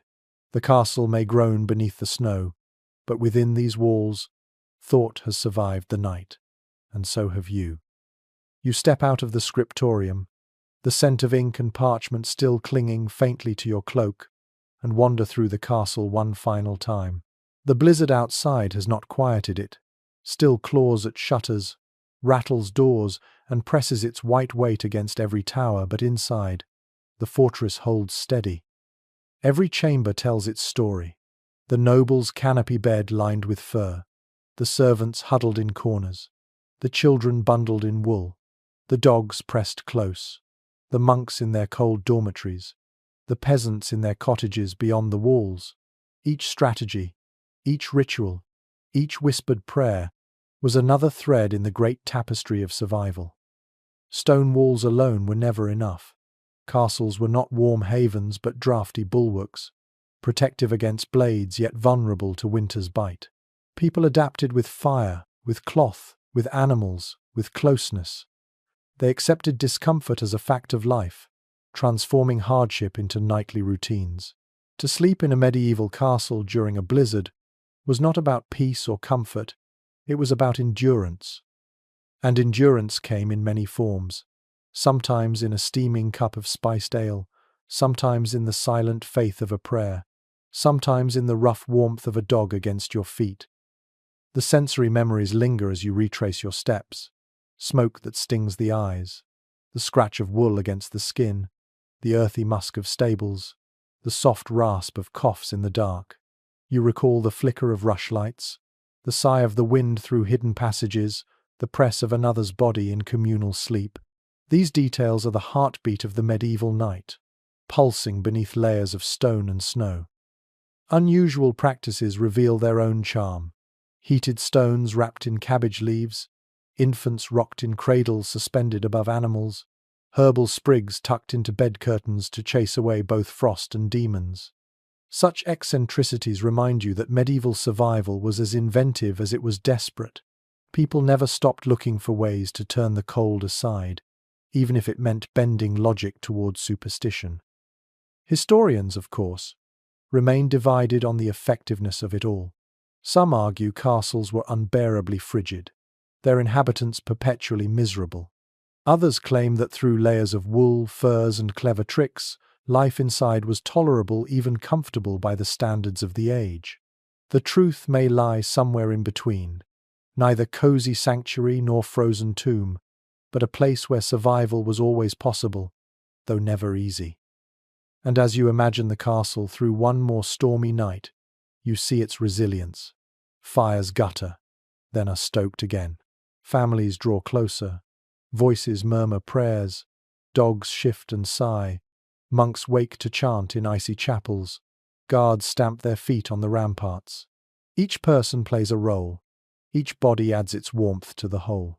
The blizzard may scream, but the castle answers not with defiance, nor with surrender, but with quiet persistence. Now, dim the lights. Let the storm soften into background murmur. The way wind becomes lullaby once you accept it cannot be fought. Picture yourself wrapped in a cloak, straw beneath you, a faint embers glow on the wall. The castle breathes around you, stones settling, sleepers murmuring, animals shifting in stables. The night is long, but not endless. Morning will come. And when it does, you will rise, stiff and smoky, but alive, stepping out into a world muffled by snow and shining under the pale winter Sunday. For now, close your eyes. Drift with the echo of centuries, carried on the same winds that rattled shutters long ago. The storm may rage, but you are not alone. You share warmth with the countless souls who, through ingenuity and stubbornness, learned to sleep in stone fortresses while winter beat its fists against the walls. Rest in their company. Let the cold remain outside, and let your dreams be steady, like the heartbeat of the castle itself. And now, the story quiets. The castle's blizzard fades into memory, its draughts and fires settling into silence. You are no longer wandering corridors or pressing your hand to icy stone. You are simply lying here, in your own room, your own safe place. The voices of guards, servants, monks, and nobles recede like echoes down long stone halls, leaving only calm behind. Take a slow breath. Imagine the snow outside falling more gently now, no longer a storm but a soft veil drifting through the night. Picture yourself safe inside, wrapped in layers not of wool or fur but of rest itself. The cold cannot reach you here. The wind that once rattled shutters has become nothing more than a whisper. Every hardship you heard about coughs in the dark, damp straw, smoke in the eyes slips further away until they are only distant images, softened like candlelight fading in a chapel. What remains is the warmth of survival, the knowledge that people endured even the harshest winters, and so too can you endure your own night. Feel your body sinking deeper into the mattress, heavier with calm. Each muscle loosens as though you are laying aside the armor of the day. The storm has no claim on you. The castle's burdens are past, and all that is left is peace. Let your thoughts drift like snowflakes, slowly, gently, each one settling until stillness surrounds you. You are safe. You are warm.